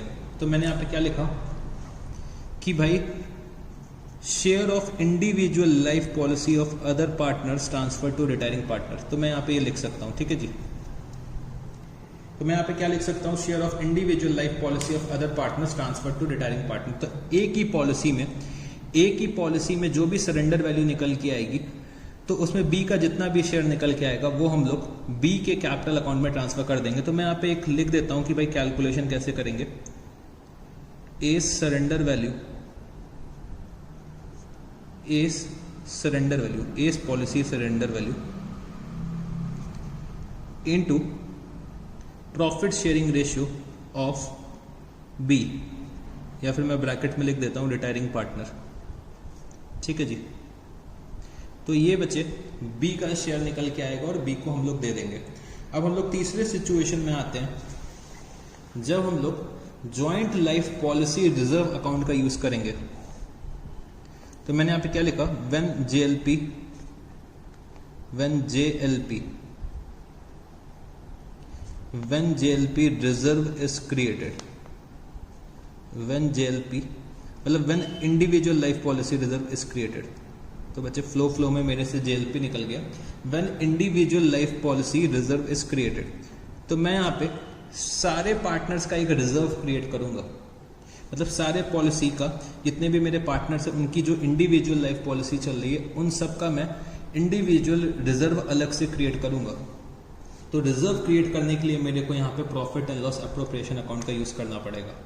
तो चलो सबसे पहले हम लोग प्रीमियम पेमेंट की एंट्री दिखाते हैं। तो अगर जैसे मेरे दो पार्टनर्स हैं ए और बी, और अगर हम लोग प्रीमियम पे करते हैं तो प्रीमियम पे करने की बच्चे सेम एंट्री होगी जो हम लोगों ने ये करी है। तो मैंने यहाँ पे क्या यही एंट्री यहाँ पे लिख दी और मैंने यहाँ पे लिख दिया प्रीमियम पेड। तो आप लोग यही एंट्री रिपीट कर लीजिए प्रीमियम पेमेंट की। तो मैंने यहाँ पे प्रीमियम पे कर दिया। प्रीमियम पे करने के बाद बच्चे मेरे को यहाँ पे profit and loss appropriation account से अमाउंट ट्रांसफर करना पड़ेगा equal to the amount of premium paid. तो मैं यहाँ पे profit and loss appropriation account से अमाउंट ट्रांसफर करूंगा जितना भी मैंने प्रीमियम पे कर रखा है। तो मैं यहाँ पे क्या लिख सकता हूँ, profit and loss appropriation account debit, profit and loss appropriation account debit to individual life policy reserve of A to individual life policy reserve of B. तो हम लोगों ने यहाँ पे क्या करा है, हम लोगों ने यहाँ पे रिजर्व क्रिएट कर दिया, individual life policy reserve create कर दिया ए और बी का सेपरेटली। ठीक है जी, अब मेरे को ईयर एंड में डिफरेंस राइट ऑफ करना पड़ेगा between book value and surrender value. तो अगर हम लोग डिफरेंस राइट ऑफ करेंगे तो डिफरेंस हम लोग कहाँ से राइट ऑफ करेंगे बच्चे, जो भी डिफरेंस आ रहा होगा बुक वैल्यू और सरेंडर वैल्यू में, जो भी डिफरेंस आ रहा होगा बुक वैल्यू और सरेंडर वैल्यू में, वो बच्चे हम लोग राइट ऑफ करेंगे इंडिविजुअल लाइफ पॉलिसी रिजर्व से। तो ए का डिफरेंस ए के रिजर्व से राइट ऑफ करेंगे, बी का डिफरेंस बी के रिजर्व से राइट ऑफ करेंगे। और बच्चे जॉइंट जो इंडिविजुअल लाइफ पॉलिसी का अकाउंट आ रहा होगा और इंडिविजुअल लाइफ पॉलिसी का रिजर्व आ रहा होगा, तो मेरे को सेम अमाउंट पे दोनों ही अकाउंट मेंटेन करते हुए चलना है। दोनों का बैलेंस जो आएगा वो क्या आएगा, इक्वल आएगा। तो अगर मैं यहाँ पे लिखना चाहूँ तो भाई यहाँ जगह कम है, मैं थोड़ा नीचे लिख देता हूँ जिससे कि मैं आराम से लिख सकूंगा। तो मैं यहाँ पे क्या लिखता हूँ कि भाई मेरे को ईयर एंड में बुक वैल्यू और सरेंडर वैल्यू के बीच के डिफरेंस को क्या करना है, एलिमिनेट करना है, राइट ऑफ करना है। तो मैं यहाँ पे क्या लिख दूंगा, individual life policy reserve of A debit individual life policy reserve of B debit. ठीक है जी, और मैंने यहां पे क्या लिखा, to individual life policy of A to individual life policy of B. तो बच्चे हम लोग ए के रिजर्व को ए की पॉलिसी से एडजस्ट कर सकते हैं, ए के रिजर्व को बी की पॉलिसी से एडजस्ट नहीं कर सकते। सिमिलरली बी के रिजर्व को बी की पॉलिसी से एडजस्ट कर सकते हैं, बी की जो ए के रिजर्व को बी की पॉलिसी से एडजस्ट नहीं कर सकते हैं। ठीक है जी, तो मेरे को ये इंश्योर करना है कि भाई ए का रिजर्व और ए की पॉलिसी के बीच में एडजस्टमेंट हो रहा है। तो मैंने एक कंबाइन एंट्री पास कर दी, आप चाहो तो दोनों इंडिविजुअल एंट्री भी पास कर सकते हो। तो ए के रिजर्व से ए की पॉलिसी, बी के रिजर्व से बी की पॉलिसी। तो हम लोगों ने यहाँ पे difference between book value and surrender value को क्या करा है, राइट ऑफ करा है थ्रू रिजर्व अकाउंट। तो मैंने यहाँ पे क्या लिखा, difference between book value and surrender value return of. तो बच्चे मैं आपको फुल फ्लेजेड पढ़ा रहा हूँ, ये सब बातें आपके बुक में नहीं दे रखी होंगी। मैं आपको पूरी तरह से कंप्लीट पढ़ा रहा हूँ कि भाई एग्जामिनर मेरे से कुछ भी पूछ ले मैं बता सकूँ। तो ये सब बातें हो सकता है आपके बुक में नहीं दे रखी होंगी, ठीक है जी। फिर बच्चे क्या होगा, अब यहाँ पे जो मेरे बी हैं वो फर्म छोड़ के जा रहे हैं, बी जो है वो फर्म से रिटायर हो रहे हैं। तो अगर बी फर्म से रिटायर होते हैं तो बी की जो सरेंडर वैल्यू होगी पॉलिसी की वो फर्म को रिसीव होगी। तो मैंने यहाँ पे क्या लिखा, bank account debit to individual life policy of B. तो bank account debit to individual life policy of B. तो मेरे को यहाँ पे अमाउंट रिसीव हो गया होगा, ठीक है जी। तो बैंक अकाउंट से जितना भी अमाउंट रिसीव हुआ है वो हम लोगों ने individual life policy of B में ट्रांसफर कर दिया। फिर बी का जो रिजर्व होगा वो भी बच्चे हम लोग कहाँ पे ट्रांसफर करेंगे, बी के इंडिविजुअल लाइफ पॉलिसी अकाउंट में ट्रांसफर करेंगे। तो मैंने यहाँ पे क्या लिखा, individual life policy reserve of B. तो मैं इसको शॉर्ट में ये भी लिख सकता हूं कि बी पॉलिसी रिजर्व, ठीक है जी। तो मैंने इतना लंबा नाम ले लिया, बट आप लोग इसको शॉर्ट में भी लिख सकते हैं, life policy reserve of B to life policy of B, ठीक है जी, लाइफ पॉलिसी ऑफ बी। फिर मेरे को जो अमाउंट है वो डिस्ट्रीब्यूट करना पड़ेगा। तो मैं यहाँ पे क्या एंट्री लिख सकता हूँ, मैं यहाँ पे लिख सकता हूँ life policy of B to partners capital account in their old profit sharing ratio, ठीक है जी। और यहाँ पे जो ए की पॉलिसी की सरेंडर वैल्यू आएगी वो भी मेरे को बी को देनी पड़ेगी। तो उसके लिए मेरे को एक और एंट्री करनी पड़ेगी। तो यहाँ पे कर लेना आप लोग। मैं यहाँ पे क्या एंट्री करूंगा, A's capital account debit to B's capital account, to B's capital account. अच्छा एक बात और मेरे को करनी है जो मैं बताने से भूल गया था। यहाँ पे जो हम लोगों ने सेकंड मेथड में लिखा था 20 individual life policy to partners capital account in their old PSR. तो बच्चे जो भी एक्सेस होगा,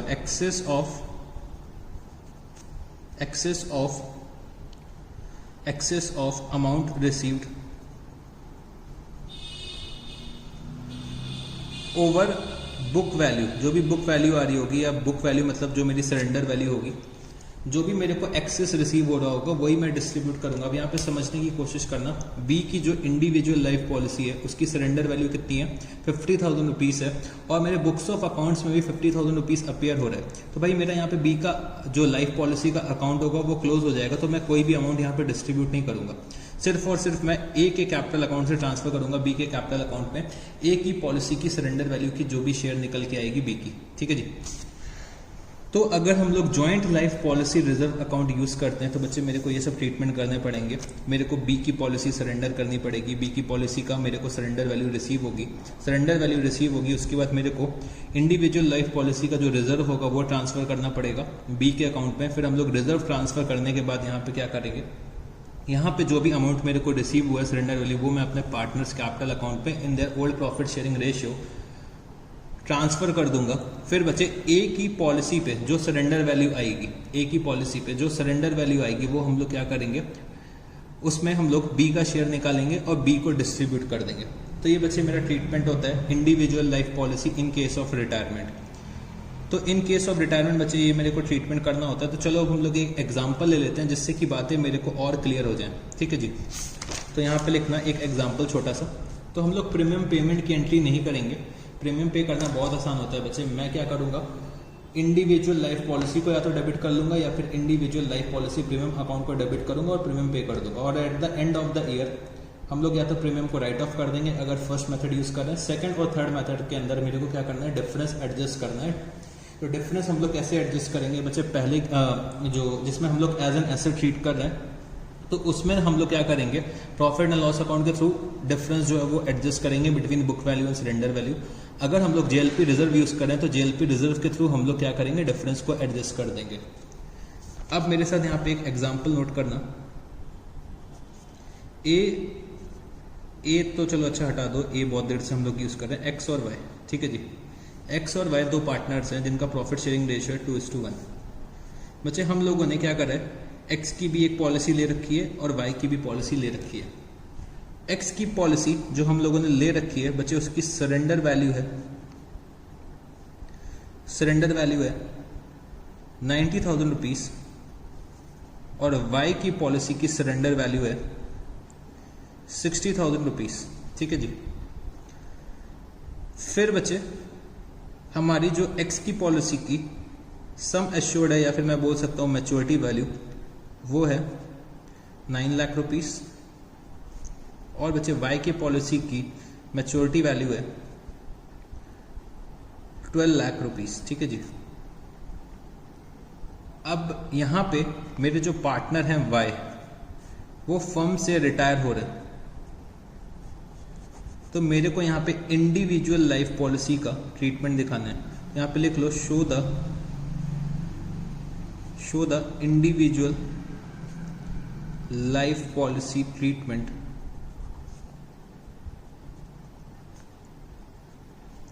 in case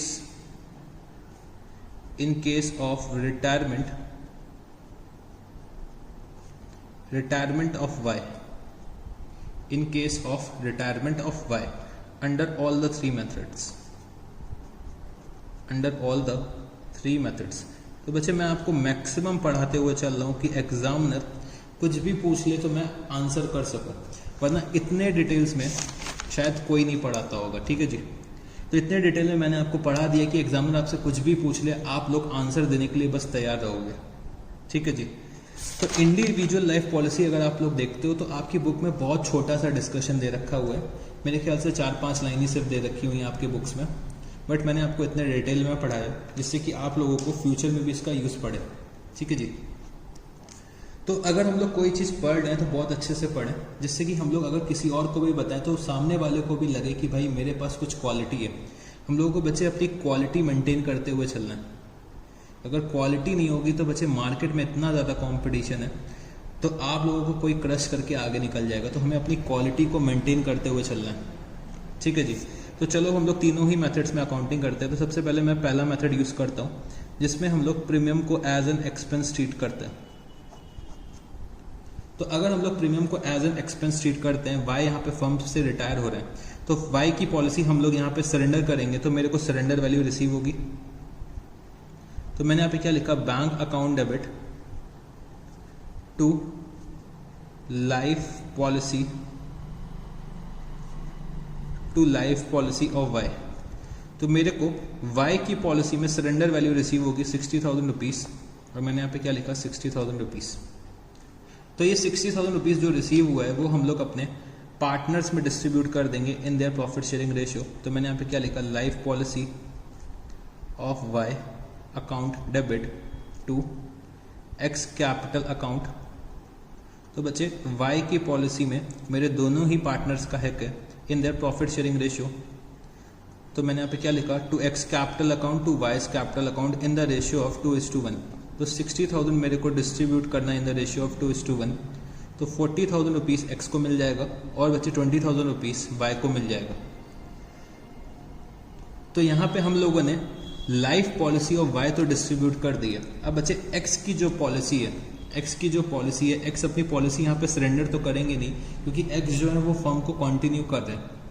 तो एक्स की पॉलिसी जो है वो फर्म में चलती रहेगी, बट एक्स की पॉलिसी जो है उसकी जो सरेंडर वैल्यू, तो सरेंडर वैल्यू पे वाई का भी तो हक होगा, वाई का भी तो राइट होगा। तो एक्स यहाँ पे क्या करेंगे भाई, वाई का जितना भी शेयर निकल के आएगा एक्स की पॉलिसी की सरेंडर वैल्यू पे एक्स वाई को पे कर देंगे। तो मैंने यहाँ पे क्या लिखा, X capital account debit to Y's capital account. तो मेरे को वाई का शेयर निकालना है। वाई का शेयर कितना आ जाएगा बच्चे, 90,000 रुपीज सरेंडर वैल्यू है और वाई का प्रॉफिट शेयरिंग रेशियो क्या है, 1/3। तो वाई का शेयर निकल के आएगा 30,000 रुपीज। तो एक्स जो है वो 30,000 रुपीज वाई को पे कर देंगे। तो ये तो बच्चे मेरा ट्रीटमेंट हो गया when premium is treated as an expense. फिर हम लोग थोड़ा सा और आगे चलते हैं। तो दूसरे सिचुएशन में when premium is treated as an asset, तो अगर हम लोग प्रीमियम को एज एन एसेट ट्रीट करते हैं तो इंडिविजुअल लाइफ पॉलिसी मेरे बुक्स ऑफ अकाउंट्स में आ रही होगी एट सरेंडर वैल्यू, मतलब 90,000 रुपीज एंड 60,000 रुपीज। ठीक है जी। वाई जो है वो फर्म से रिटायर हो रहे हैं, तो मैंने यहाँ पे क्या लिखा, bank account debit to life policy of Y. तो मेरे को यहाँ पे कितना रिसीव हुआ होगा, 60,000 रुपीज। 60,000 रुपीज मेरे को यहाँ पे रिसीव हुआ। अब समझने की कोशिश करना, जो वाई का लाइफ पॉलिसी का अकाउंट चल रहा होगा, लाइफ पॉलिसी ऑफ वाई जो चल रही होगी बच्चे, जो भी अकाउंट चल रहा होगा, तो यहाँ पे समझने की कोशिश करना, हम लोग यहाँ पे लाइफ पॉलिसी को एज एन एसेट ट्रीट करते हैं, तो मेरे बुक्स ऑफ अकाउंट्स में 60,000 रुपीज का डेबिट बैलेंस आ रहा होगा और मेरे को यहाँ पे 60,000 रुपीज रिसीव हुआ है, तो 60,000 रुपीज मैंने क्रेडिट करा होगा। तो यहाँ पे बैलेंस कुछ बचेगा ही नहीं अकाउंट में, अकाउंट जो है मेरा वो यहीं पे क्लोज हो जाएगा। तो वाई की पॉलिसी का कुछ भी अमाउंट हम लोग डिस्ट्रीब्यूट नहीं करेंगे, क्योंकि बच्चे हम लोगों ने लाइफ पॉलिसी को एज एन एसेट दिखाया है। तो यहाँ पे मेरा life policy of Y account close हो जाएगा। ठीक है जी। तो अगर एक मैं अजम्पशन लेता हूं कि अगर मेरे को यहाँ पे 70,000 रुपीज रिसीव होता, फॉर एग्जाम्पल, अगर 70,000 रुपीज रिसीव होता, तो हम लोग यहाँ पे जो ये 10,000 बैलेंसिंग फिगर आता, वो हम लोग क्या करते, डिस्ट्रीब्यूट कर देते एक्स और वाई में in their profit sharing ratio. तो अगर एक्स का शेयर में निकालता तो 6,667 आता और वाई का आता 3,3,333। तो ये हम लोग डिस्ट्रीब्यूट कर देते अगर मेरे को 60 की जगह 70,000 रुपये मिल रहे होते। ठीक है जी। फिर मेरे को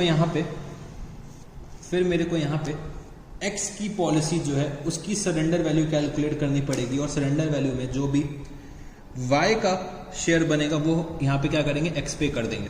तो मैंने यहाँ पे क्या लिखा, X capital account debit to Y's capital account, X capital account debit to Y's capital account.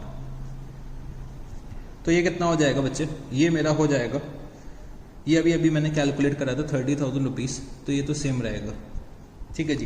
तो ये मेरा हो गया सेकंड मेथड। अब मैं आता हूं अपने थर्ड मेथड में, जिसमें हम लोग क्या करते हैं, प्रीमियम तो हम लोग पे करते हैं, मतलब प्रीमियम को हम लोग एज एन एसेट तो ट्रीट करते ही करते हैं, साथ में हम लोग क्या करते हैं, एक रिजर्व ओपन करते हैं। तो मैंने यहाँ पे क्या लिखा, individual life policy reserve method, individual life policy reserve method, individual life policy reserve method.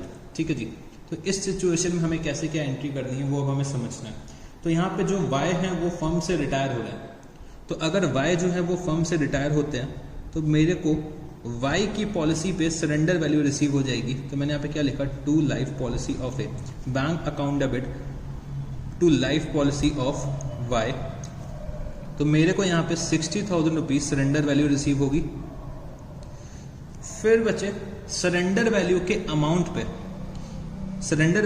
Amount पे मेरी एक individual life policy reserve account भी चल रहा होगा वाई का, individual life policy reserve account Y का चल रहा होगा, वो मेरे को ट्रांसफर करना पड़ेगा इंडिविजुअल लाइफ पॉलिसी अकाउंट में।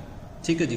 तो मैंने यहाँ पे क्या लिखा, life policy reserve of B, sorry life policy reserve of Y, life policy reserve of Y account debit to life policy of Y, life policy of Y. तो बच्चे life policy reserve का अमाउंट कितना होगा, 60,000 rupees, क्योंकि life policy reserve और life policy account जो होता है, लाइफ पॉलिसी ऑफ वाई का अकाउंट, दोनों ही सेम अमाउंट पे आ रहे होंगे, सेम बैलेंस पे आ रहे होंगे। तो ये मैंने ट्रांसफर कर दिया। फिर बच्चे मेरे को यहाँ पे क्या करना पड़ेगा, जो भी अमाउंट रिसीव होगा वो मेरे को डिस्ट्रीब्यूट करना पड़ेगा। आप समझने की कोशिश करो, अगर ये life policy of Y account है,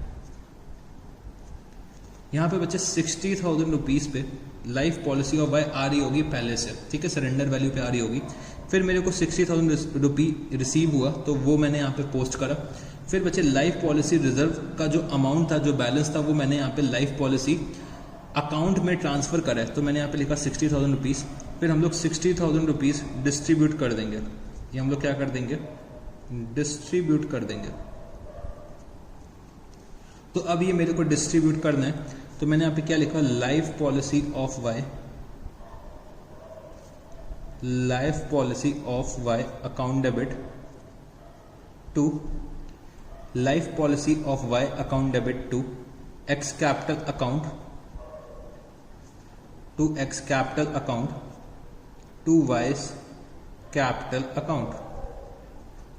तो 60,000 मेरे को डिस्ट्रीब्यूट करना है इन द रेशियो ऑफ 2:1। तो ये तो बच्चे 40,000 रुपीज़ एक्स को मिल जाएगा और 20,000 रुपीज़ वाई को मिल जाएगा। ठीक है जी। तो ये तो बच्चे हो गया distribution of life policy of Y. अब एक्स की पॉलिसी की मेरे को सरेंडर वैल्यू कैलकुलेट करनी पड़ेगी। एक्स की जो लाइफ पॉलिसी है उसकी मेरे को सरेंडर वैल्यू कैलकुलेट करनी पड़ेगी। तो सरेंडर वैल्यू मेरे को दे रखी 90,000 रुपीज़।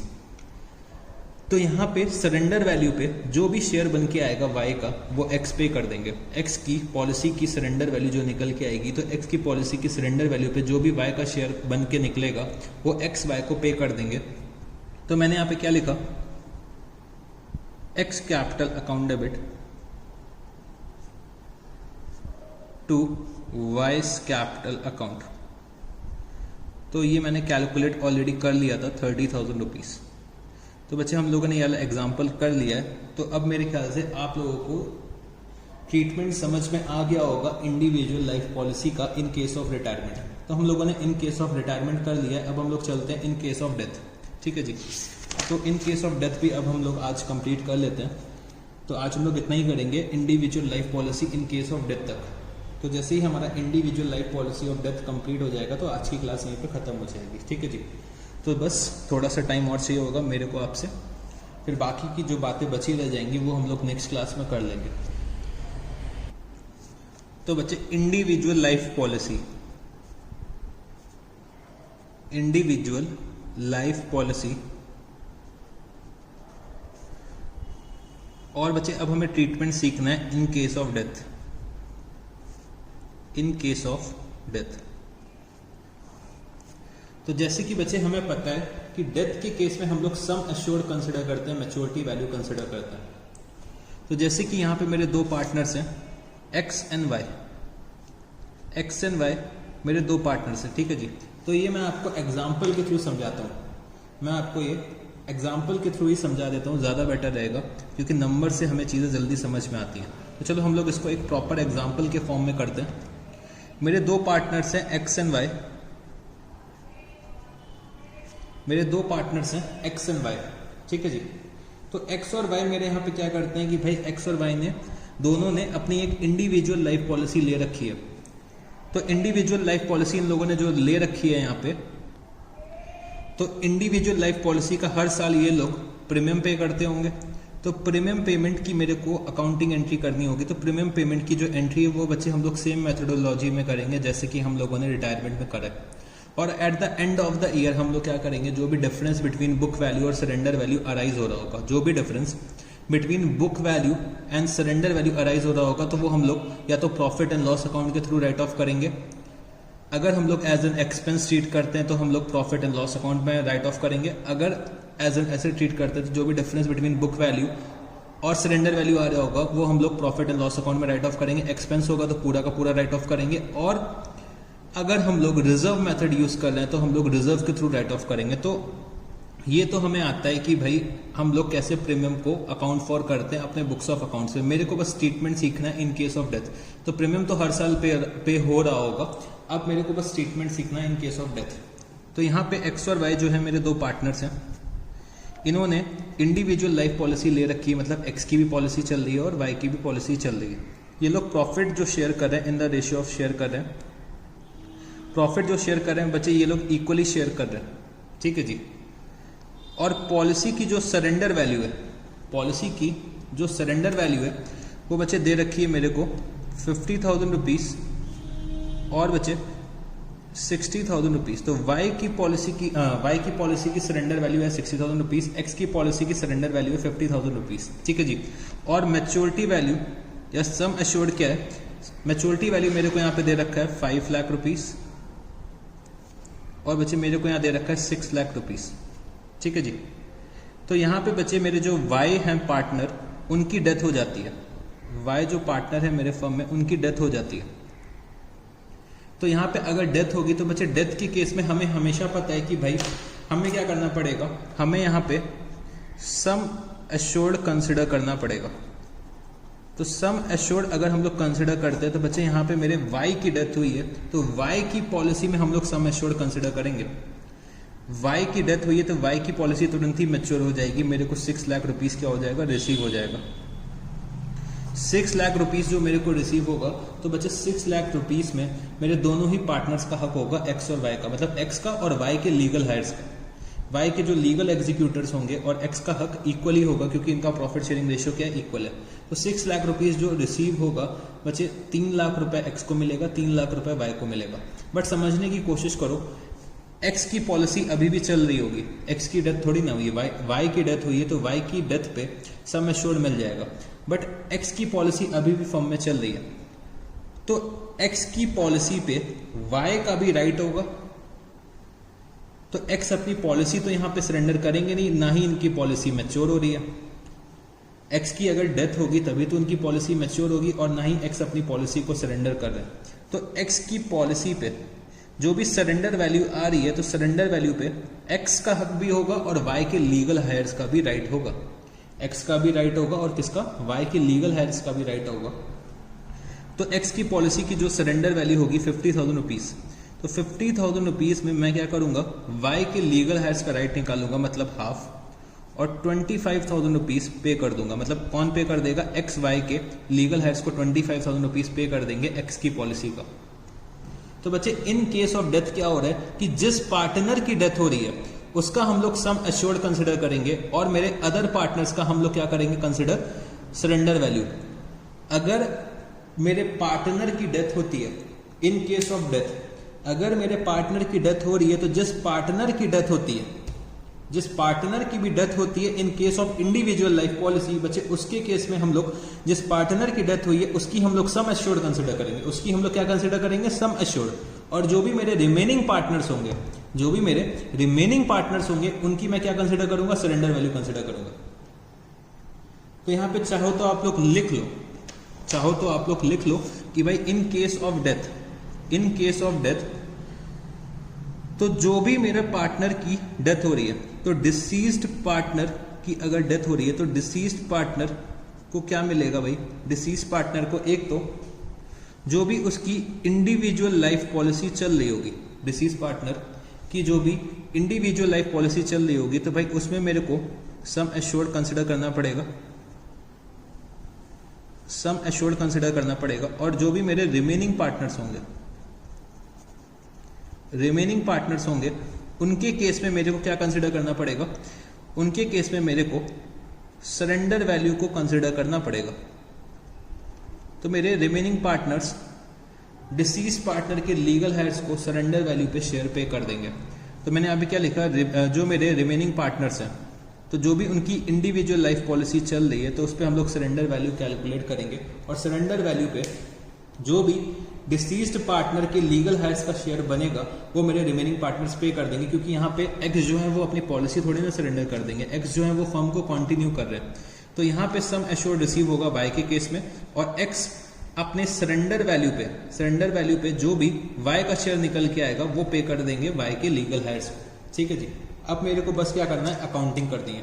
तो ये बात आप लोगों को समझ में आ गई होगी कि डिसीज पार्टनर का हम लोग क्या लेते हैं, सम एश्योर्ड, और अदर पार्टनर्स का हम लोग क्या लेते हैं, surrender value.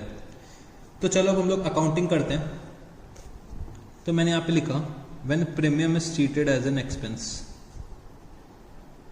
When premium is treated as an expense, when premium is treated as an expense, तो मेरे को यहाँ पे सम एश्योर्ड रिसीव होगा on the death of Y, मेरे को यहाँ पे सम एश्योर्ड रिसीव होगा on the death of Y. तो मैंने यहाँ पे क्या लिखा, bank account debit to life policy of Y. तो मेरे को 6 लाख रुपीस रिसीव हो रहा होगा, यहाँ पे मेरे को 6 लाख रुपीस रिसीव हुआ होगा। तो 6 लाख रुपीस जो मेरे को यहाँ पे रिसीव हुआ है भाई, हम लोग प्रीमियम को एज एन एक्सपेंस ट्रीट करते हैं, तो भाई लाइफ पॉलिसी ऑफ बी का अकाउंट मेरे बुक्स में नहीं आ रहा होगा। मेरे को 6 लाख रुपीस जो रिसीव हुआ है वो मेरे को एक्स और वाई के बीच में डिस्ट्रीब्यूट करना है। बच्चे गलती से मैंने यहाँ पे बी लिख दिया, ये क्या हो जाएगा, लाइफ पॉलिसी ऑफ वाई। तो लाइफ पॉलिसी ऑफ वाई, जो भी मेरे को अमाउंट रिसीव होगा, सम एश्योर्ड रिसीव होगा, वो मेरे को डिस्ट्रीब्यूट करना है मेरे अपने सारे ही पार्टनर्स में। जितने भी मेरे पार्टनर्स होंगे उनका इस पॉलिसी पे क्या होगा, हक होगा, शेयर होगा। तो मैंने यहाँ पे क्या लिखा, लाइफ पॉलिसी ऑफ वाई। भाई शेयर मेरा क्यों होगा, सारे पार्टनर्स का क्यों होगा, क्योंकि प्रीमियम जो है वो फर्म पे कर रही है, पार्टनर्स नहीं पे कर रहे हैं। तो life policy of Y account debit to X capital account to Y's capital account. तो 6 लाख रुपीस 6 लाख रुपीस में डिस्ट्रीब्यूट कर दूंगा इक्वल रेशियो में। तो एक्स और वाई दोनों का ही शेयर 3 लाख रुपीस बनेगा। फिर बच्चे मेरे को यहाँ पे एक्स की पॉलिसी पे सरेंडर वैल्यू कैलकुलेट करना पड़ेगा, और सरेंडर वैल्यू पे जो भी शेयर बनेगा वाई का, वो मेरे को वाई के लीगल हेड्स को पे करना पड़ेगा। तो मैंने यहाँ पे निकाला Y share in X policy. तो अगर हम लोग वाई का शेयर निकालते हैं तो एक्स की सरेंडर वैल्यू आ रही है 50,000 रुपीज। 50,000 रुपीज एक्स की सरेंडर वैल्यू आ रही है, और इसको मैं मल्टीप्लाई किससे कर दूंगा, मैं वाई के प्रॉफिट शेयरिंग रेशियो से मल्टीप्लाई कर दूंगा। तो 25,000 रुपीज वाई को मिलना चाहिए, मतलब उनके लीगल हेड्स को मिलना चाहिए। तो ये पेमेंट कौन करेंगे बच्चे, एक्स पेमेंट करेंगे वाई को। तो X capital account debit to Y's capital account, to Y's capital account. तो ये तो बच्चे ट्रीटमेंट हो गया when premium is treated as an expense. तो मैंने यहाँ पे क्या लिखा, 25,000 रुपीज, 25,000 रुपीज। ठीक है जी। अब बच्चे when premium is treated as an asset, when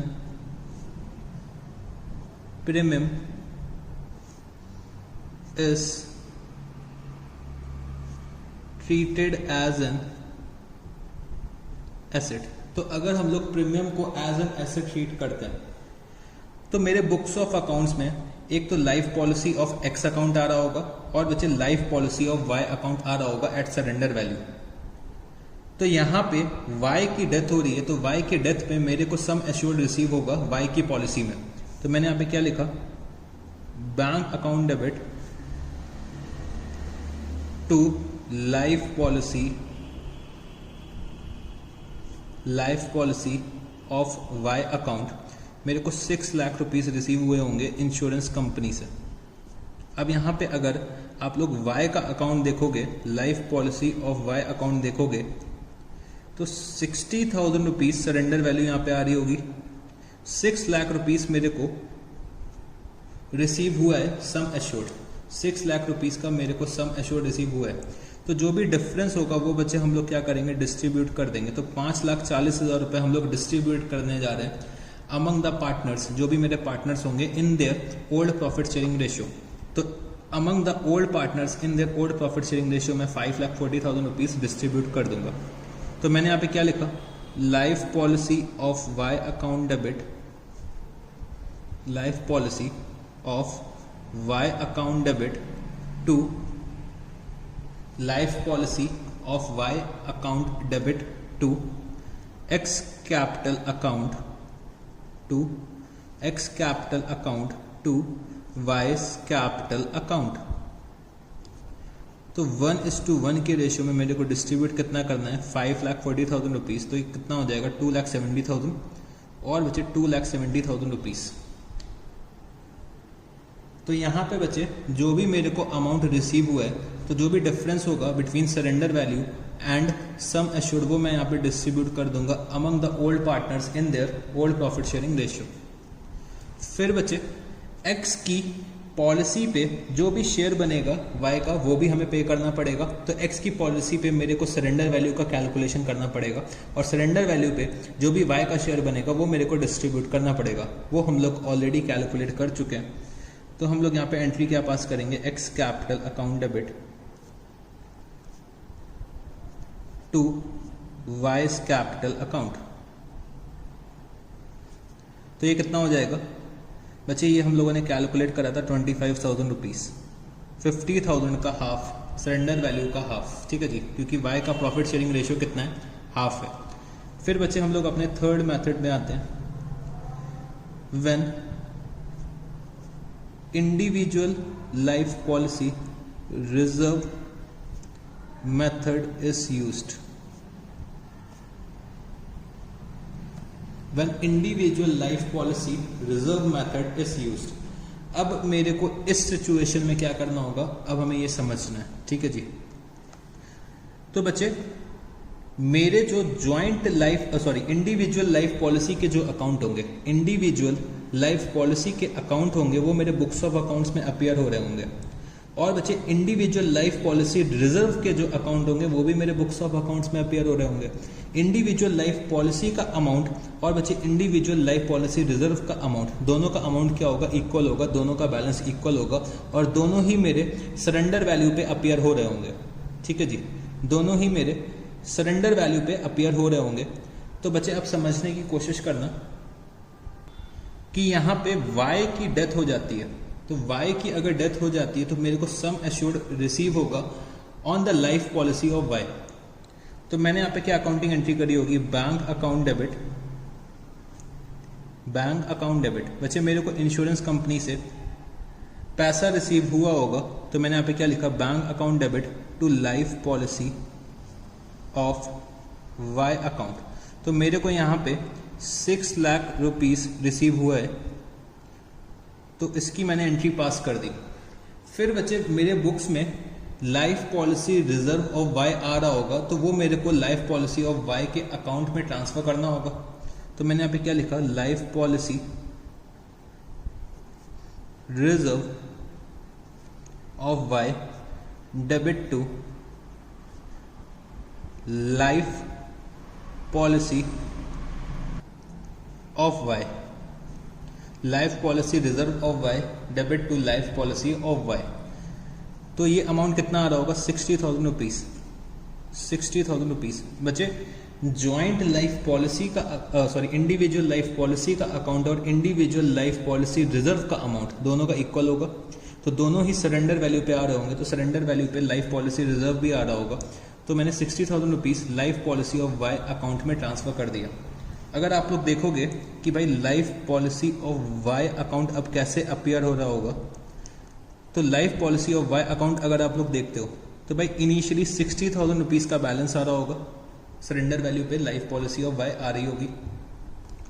फिर मेरे को सम एश्योर्ड रिसीव हुआ 6 लाख रुपीज, और बच्चे 60,000 रुपीज मैंने लाइफ पॉलिसी रिजर्व अकाउंट से ट्रांसफर करे। तो यहाँ पे जो बैलेंस बचेगा 6 लाख रुपीज, वो मेरे को डिस्ट्रीब्यूट करना पड़ेगा, ये मेरे को डिस्ट्रीब्यूट करना पड़ेगा among the old partners in their old profit sharing ratio. तो जो अमाउंट मेरे को रिसीव होगा रिजर्व के केस में, बच्चे रिजर्व के केस में जो भी अमाउंट मेरे को रिसीव होगा वो मेरे को पूरा का पूरा डिस्ट्रीब्यूट करना पड़ेगा among the old partners in their old profit sharing ratio. तो चलो अब हम लोग इसको डिस्ट्रीब्यूट कर देते हैं। तो डिस्ट्रीब्यूट करने की क्या एंट्री बनेगी, joint life individual life policy. बच्चे बार बार मैं ज्वाइंट लाइफ यूज कर लेता हूँ क्योंकि फ्लो थोड़ा सा वैसा बन गया। तो यहाँ पे मैं दोबारा लिख देता हूँ life policy of y account debit, life policy of y account debit to x capital account to Y's capital account. तो मेरे को 6 लाख रुपीस डिस्ट्रीब्यूट करना है इन इक्वल रेशियो। तो ये कितना हो जाएगा 3 लाख, और ये कितना हो जाएगा 3 लाख रुपीस। तो ये मैंने डिस्ट्रीब्यूट कर दिया।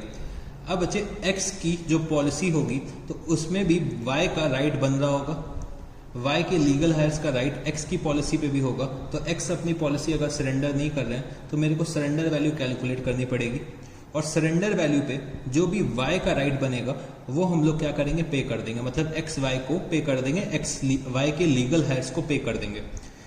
तो वो हम लोग ऑलरेडी कैलकुलेट कर चुके हैं। तो मैंने यहाँ पे क्या लिखा, x capital account debit to Y's capital account 25,000 rupees. तो बच्चे इंडिविजुअल लाइफ पॉलिसी के केस में इन केस ऑफ डेथ तो भाई जो भी पार्टनर की डेथ हो रही है उसका हम लोग क्या करेंगे, सम एश्योर्ड कंसिडर करेंगे। और जो मेरे रिमेनिंग पार्टनर्स हैं जो उनकी इंडिविजुअल लाइफ पॉलिसी चल रही है, तो उस केस में हम लोग क्या कंसिडर करेंगे, सरेंडर वैल्यू इनकी कंसिडर करेंगे। बट बच्चे individual life policy in case of retirement, individual life policy अगर हम लोगों ने ले रखी है और बच्चे रिटायरमेंट का केस है, तो हम लोग हमेशा सरेंडर वैल्यू ही कंसिडर करेंगे। हम लोग हमेशा सरेंडर वैल्यू ही कंसिडर करेंगे। अगर हमारी individual life policy in case of death है, मेरे पार्टनर की डेथ हो रही है, तो जो भी पार्टनर की डेथ हो रही है उसकी हम लोग सम एश्योर्ड ले लेंगे और रिमेनिंग पार्टनर्स की हम लोग सरेंडर वैल्यू कंसिडर करेंगे। ठीक है जी। तो हमारा जो ये इंडिविजुअल लाइफ पॉलिसी का टॉपिक था वो भी यहाँ पे खत्म हो जाता है। तो बच्चे मैंने आपको बहुत ज्यादा डिटेल में पढ़ाया, इतना आपके बुक्स में दे नहीं रखा है। मैंने आपको फुल फ्लेजेड लाइफ पॉलिसी के बारे में बता दिया है, चाहे वो जॉइंट लाइफ पॉलिसी हो चाहे वो इंडिविजुअल लाइफ पॉलिसी हो। तो जब आप लोग आईपीसीसी में जाओगे तो आईपीसीसी में भी जॉइंट लाइफ पॉलिसी और इंडिविजुअल लाइफ पॉलिसी का आपको यूज करना पड़ेगा, क्योंकि आईपीसीसी में भी आप लोग पार्टनरशिप अकाउंट्स के बारे में पढ़ोगे। बस वहां पे क्या हो जाएगा, एडवांस इश्यूज आ जाएंगे।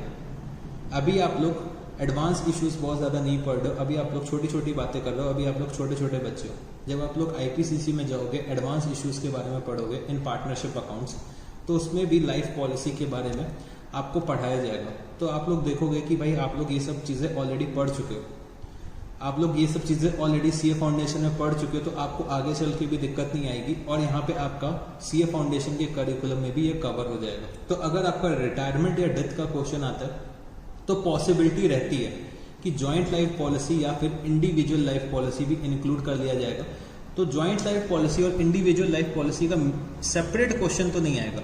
वो क्या करेंगे, वो यहाँ पे पार्टनरशिप के क्वेश्चन है, मतलब रिटायरमेंट या डेथ का जो फुल फ्लेजेड क्वेश्चन होता है उसमें ये लोग इंक्लूड कर देंगे कि भाई जॉइंट लाइफ पॉलिसी के बारे में कुछ दे रखा होगा और हमें क्या करना पड़ेगा, उसका ट्रीटमेंट करना पड़ेगा। तो इंडिविजुअल क्वेश्चन आने की बहुत कम चांसेस रहते हैं। इंडिविजुअल क्वेश्चंस आ सकते हैं, मैंने ऐसा नहीं बोला कि नहीं आ सकते, बट चांसेस होते हैं वो इंडिविजुअल क्वेश्चंस के कम होते हैं जॉइंट लाइफ पॉलिसी के। जॉइंट लाइफ पॉलिसी हम लोगों को क्लब करके दे सकते हैं with full fledged question of retirement या फिर डेथ। ठीक है जी। तो हम लोगों ने जॉइंट लाइफ पॉलिसी बहुत डिटेल में पढ़ा है या फिर इंडिविजुअल लाइफ पॉलिसी बहुत डिटेल में पढ़ा है। तो लाइफ पॉलिसी हम लोगों ने बहुत डिटेल में करा है। तो जैसे कि रिटायरमेंट के केस में अगर पूछा जाएगा तो रिटायरमेंट के केस में हम लोग कर लेंगे, और अगर डेथ के केस में पूछा जाएगा तो डेथ के केस में भी हम लोग कर सकते हैं, चाहे वो जॉइंट लाइफ पॉलिसी हो चाहे वो इंडिविजुअल लाइफ पॉलिसी हो। ठीक है जी। तो अब मेरे को आपको क्वेश्चंस प्रैक्टिस करवाने हैं जॉइंट लाइफ पॉलिसी और इंडिविजुअल लाइफ पॉलिसी के, कि हम लोग उसका ट्रीटमेंट फुल फ्लेजेड क्वेश्चंस में कैसे क्या करेंगे। तो वो मैं आपको नेक्स्ट क्लास में करवाऊंगा। नेक्स्ट क्लास में मैं कुछ क्वेश्चंस प्रैक्टिस करवाऊंगा जिसमें जॉइंट लाइफ पॉलिसी या फिर इंडिविजुअल लाइफ पॉलिसी के बारे में दे रखा होगा क्वेश्चन में, फुल फ्लेजेड क्वेश्चन में। फुल फ्लेजेड क्वेश्चन में हमें कैसे ट्रीटमेंट करना वो हमें सीखना है। इंडिविजुअल क्वेश्चंस के पॉइंट ऑफ व्यू से मैंने आपको करवा दिया, मैंने सारे टॉपिक्स आपको इंडिविजुअली करवाए। तो इंडिविजुअल ट्रीटमेंट तो अब आप लोग कर लोगे, बट चाहो तो एक example in case of death लिख लो कि एक बार आप लोग भी ट्राई करना। तो individual life policy in case of death, एक एग्जाम्पल लिख लो आप लोग, और ये आप लोग होमवर्क में करना क्योंकि आज आपके लिए और कोई होमवर्क नहीं है। तो होमवर्क में आप लोगों को पूरा जॉइंट लाइफ पॉलिसी और इंडिविजुअल लाइफ पॉलिसी पूरा का पूरा रिवाइज करना है, अच्छे से रिवाइज करना है। क्योंकि अगर डेथ का क्वेश्चन आता है या फिर रिटायरमेंट का क्वेश्चन आता है तो भाई इंडिविजुअल लाइफ पॉलिसी या फिर joint life policy maximum chances होते हैं कि वो आपसे पूछ लिया जाता है, वो आपसे पूछ लिया जाता है, क्योंकि ये जो टॉपिक है वो नया है, ये आप चीजें क्लास 12th में नहीं पढ़ते। ठीक है जी। तो एग्जाम्पल लिख लो कि भाई मेरे दो पार्टनर्स हैं पी क्यू, चलो दो की जगह तीन पार्टनर्स कर लो, पी क्यू एंड आर। ठीक है जी। तीनों की इंडिविजुअल लाइफ पॉलिसी मैंने ले रखी है जिसकी सरेंडर वैल्यू है 40,000, 50,000 और बच्चे 60,000। इनका प्रॉफिट शेयरिंग रेशियो क्या है, 3:2:1। ठीक है जी। और मैच्योरिटी वैल्यू जो है, जो सम एश्योर्ड है पॉलिसी का, वो कितना है, तो बच्चे वो दे रखा हुआ है मेरे को 10 लाख, 15 लाख और बच्चे 18 लाख रुपीस। ठीक है जी। तो यहां पे मेरे जो पार्टनर हैं पी की डेथ हो जाती है, पी की डेथ हो जाती है, तो यहां पे लिखना show the accounting treatment, show the accounting treatment